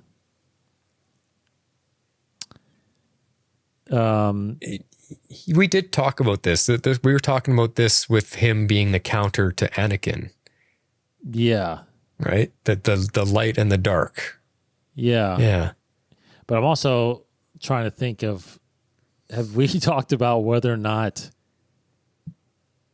because we never really talked about how could he have been born, like who his parents are. Yeah, we did. We did? Yeah, real early on, Okay. we talked about all the possibilities. We really speculated about that. I remember we were talking about Yoda and Yaddle because she's the only other species we know of. Okay, and, so we did talk about that. yeah, and it was you know, just to refresh, it was like, well, maybe that's why Yaddle disappeared. We only saw her in Phantom Menace. Maybe she was pregnant, and Yoda sends her away to protect their kid. Yeah. You know, and this could in fact be Yoda's baby instead of Baby Yoda. It's Yoda's baby. Yoda's baby. Yeah, I mean, that is, that, I don't know. That's a possibility. I think that's a definite possibility because you got to figure out how he was born and how he was found and how he was captured. Yeah. Yeah. So I think a lot of those answers we'll learn throughout the seasons. Yeah. And then ultimately a home will be found. I mean, think about it. To add to it, they're pregnant. I mean, Yoda and Yaddle are pretty old, it looks like, in Phantom Menace, because they're, what, 800 or so at that? 850? I don't know if Yaddle is... Let me look up. I don't know if Yaddle has an age. But. Okay, but either way, so if she is pregnant and Yoda sends her away, we know that after the prequel trilogy, Vader goes on a rampage to hunt down all Jedi and destroy everything. Maybe he catches up to Yaddle and takes her out. But before, she was able to hide Baby Yoda before he got there, just the same way they hid Luke and Leia that he didn't know about. She was able to hide Baby Yoda again. That's why we never see her again, because he cut her down like he did all the other Jedi. Yeah, very much so. Says here, Yaddle looks like was... So at some point, at the point of episode 1, she's almost 500 years old. Oh, go Yoda, robbing the cradle there, you. So she's a little younger. So she could very well be pregnant, yeah. Yeah, wow. Fascinating. See, that's the stuff I love to speculate about. I think when we did talk about it, we should try to find out which episode that was, but I think we had a lot of good ideas and speculation about where did Yoda come from, Baby Yoda. Mm-hmm. Awesome, Vizsla. I think this was a fantastic refresher, and yes, it gets me pumped. Yeah, it got us pumped up again. I mean, I'm excited, and it also gave us a chance to kind of revisit our thoughts for what might be coming.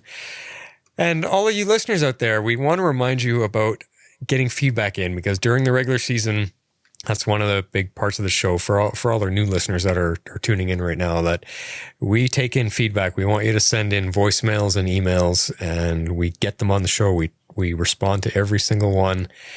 And we love the voicemails, especially because we get to hear you guys and your passion and your emotion and revolved around the thing. But an email is just as good.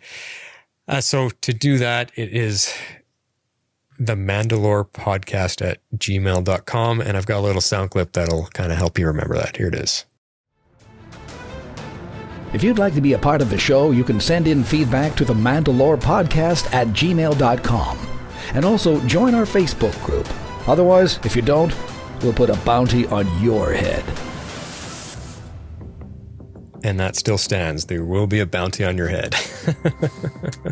Nice. The music. I've missed this music. Love it. Yes. Yeah. All right, guys. Well, that was fantastic. I'm glad you guys are all here with us. Welcome back to The Mandalore. Hope you're all as excited as we are. It's kicking off in a day and a bit. By the time this gets released, this will be out.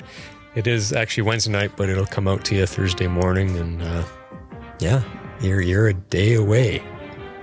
Day away. At that point, it'll be tomorrow. It will be. It will be. Nice. All right. So like it's the Mandalore Podcast at gmail.com. Also, there's Twitter at the Mandalore Pod, and Vizsla is very active on there. He's been doing a lot of cool releases on there with some cool imagery and stuff. So if you're a Twitter user, get on there. And don't like it also said, join the Facebook group. That's a good place to get involved with the community and talk to everybody on there. You know, the fans are always posting stuff and talking about the show and everything on there. And, you know, you can talk to us as well. So many ways to reach us. And don't forget to check out Vizsla's other show, which is Inside the Force. Weekly episodes there, right? Weekly episodes. If you go to Mandalore on our Facebook group also, because I think we posted, if you missed it, we posted a little what we call council sessions with me and Cyber Ren here. We talked about, you know, what we on probably a lot of what we said on here too, but you know, we did talk about what we expected to see in season 2. We did on there. So yeah. We had some stuff. We deep dived a lot in what we wanted to see and stuff like that. So a good little episode. Yeah, for sure. And then also Tomorrow's Legends is my other show that I do with my co-host Jess. We are about to start a season 2 rewatch. So we're going to be watching a bunch of those and Nice.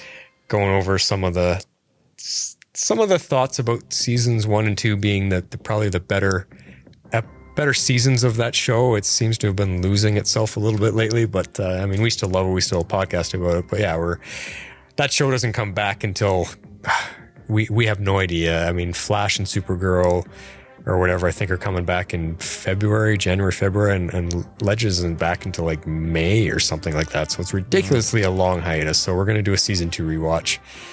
So yeah, Tomorrow's Legends, join us there if you guys are into that show. And I think is that the one you're doing Stargirl on? We are also covering Stargirl. Yeah, thanks for mentioning that. We're also covering Stargirl. That is part of Tomorrow's Legends suite now. So when Stargirl season 2 comes out, we'll be covering that as well. Yeah, thanks for mentioning that. Yes. All right, get man. caught up on Stargirl. Yeah, it's fun. It's a good show. That's all I got for us, guys. This is CyberRen signing off. This is the way. I'm Divisa. We have spoken. The Mandalore is not affiliated with Disney, Lucasfilm, or Fairview Entertainment. This is a fan-made podcast for entertainment purposes only. All music and sound effects are solely owned by their respective properties.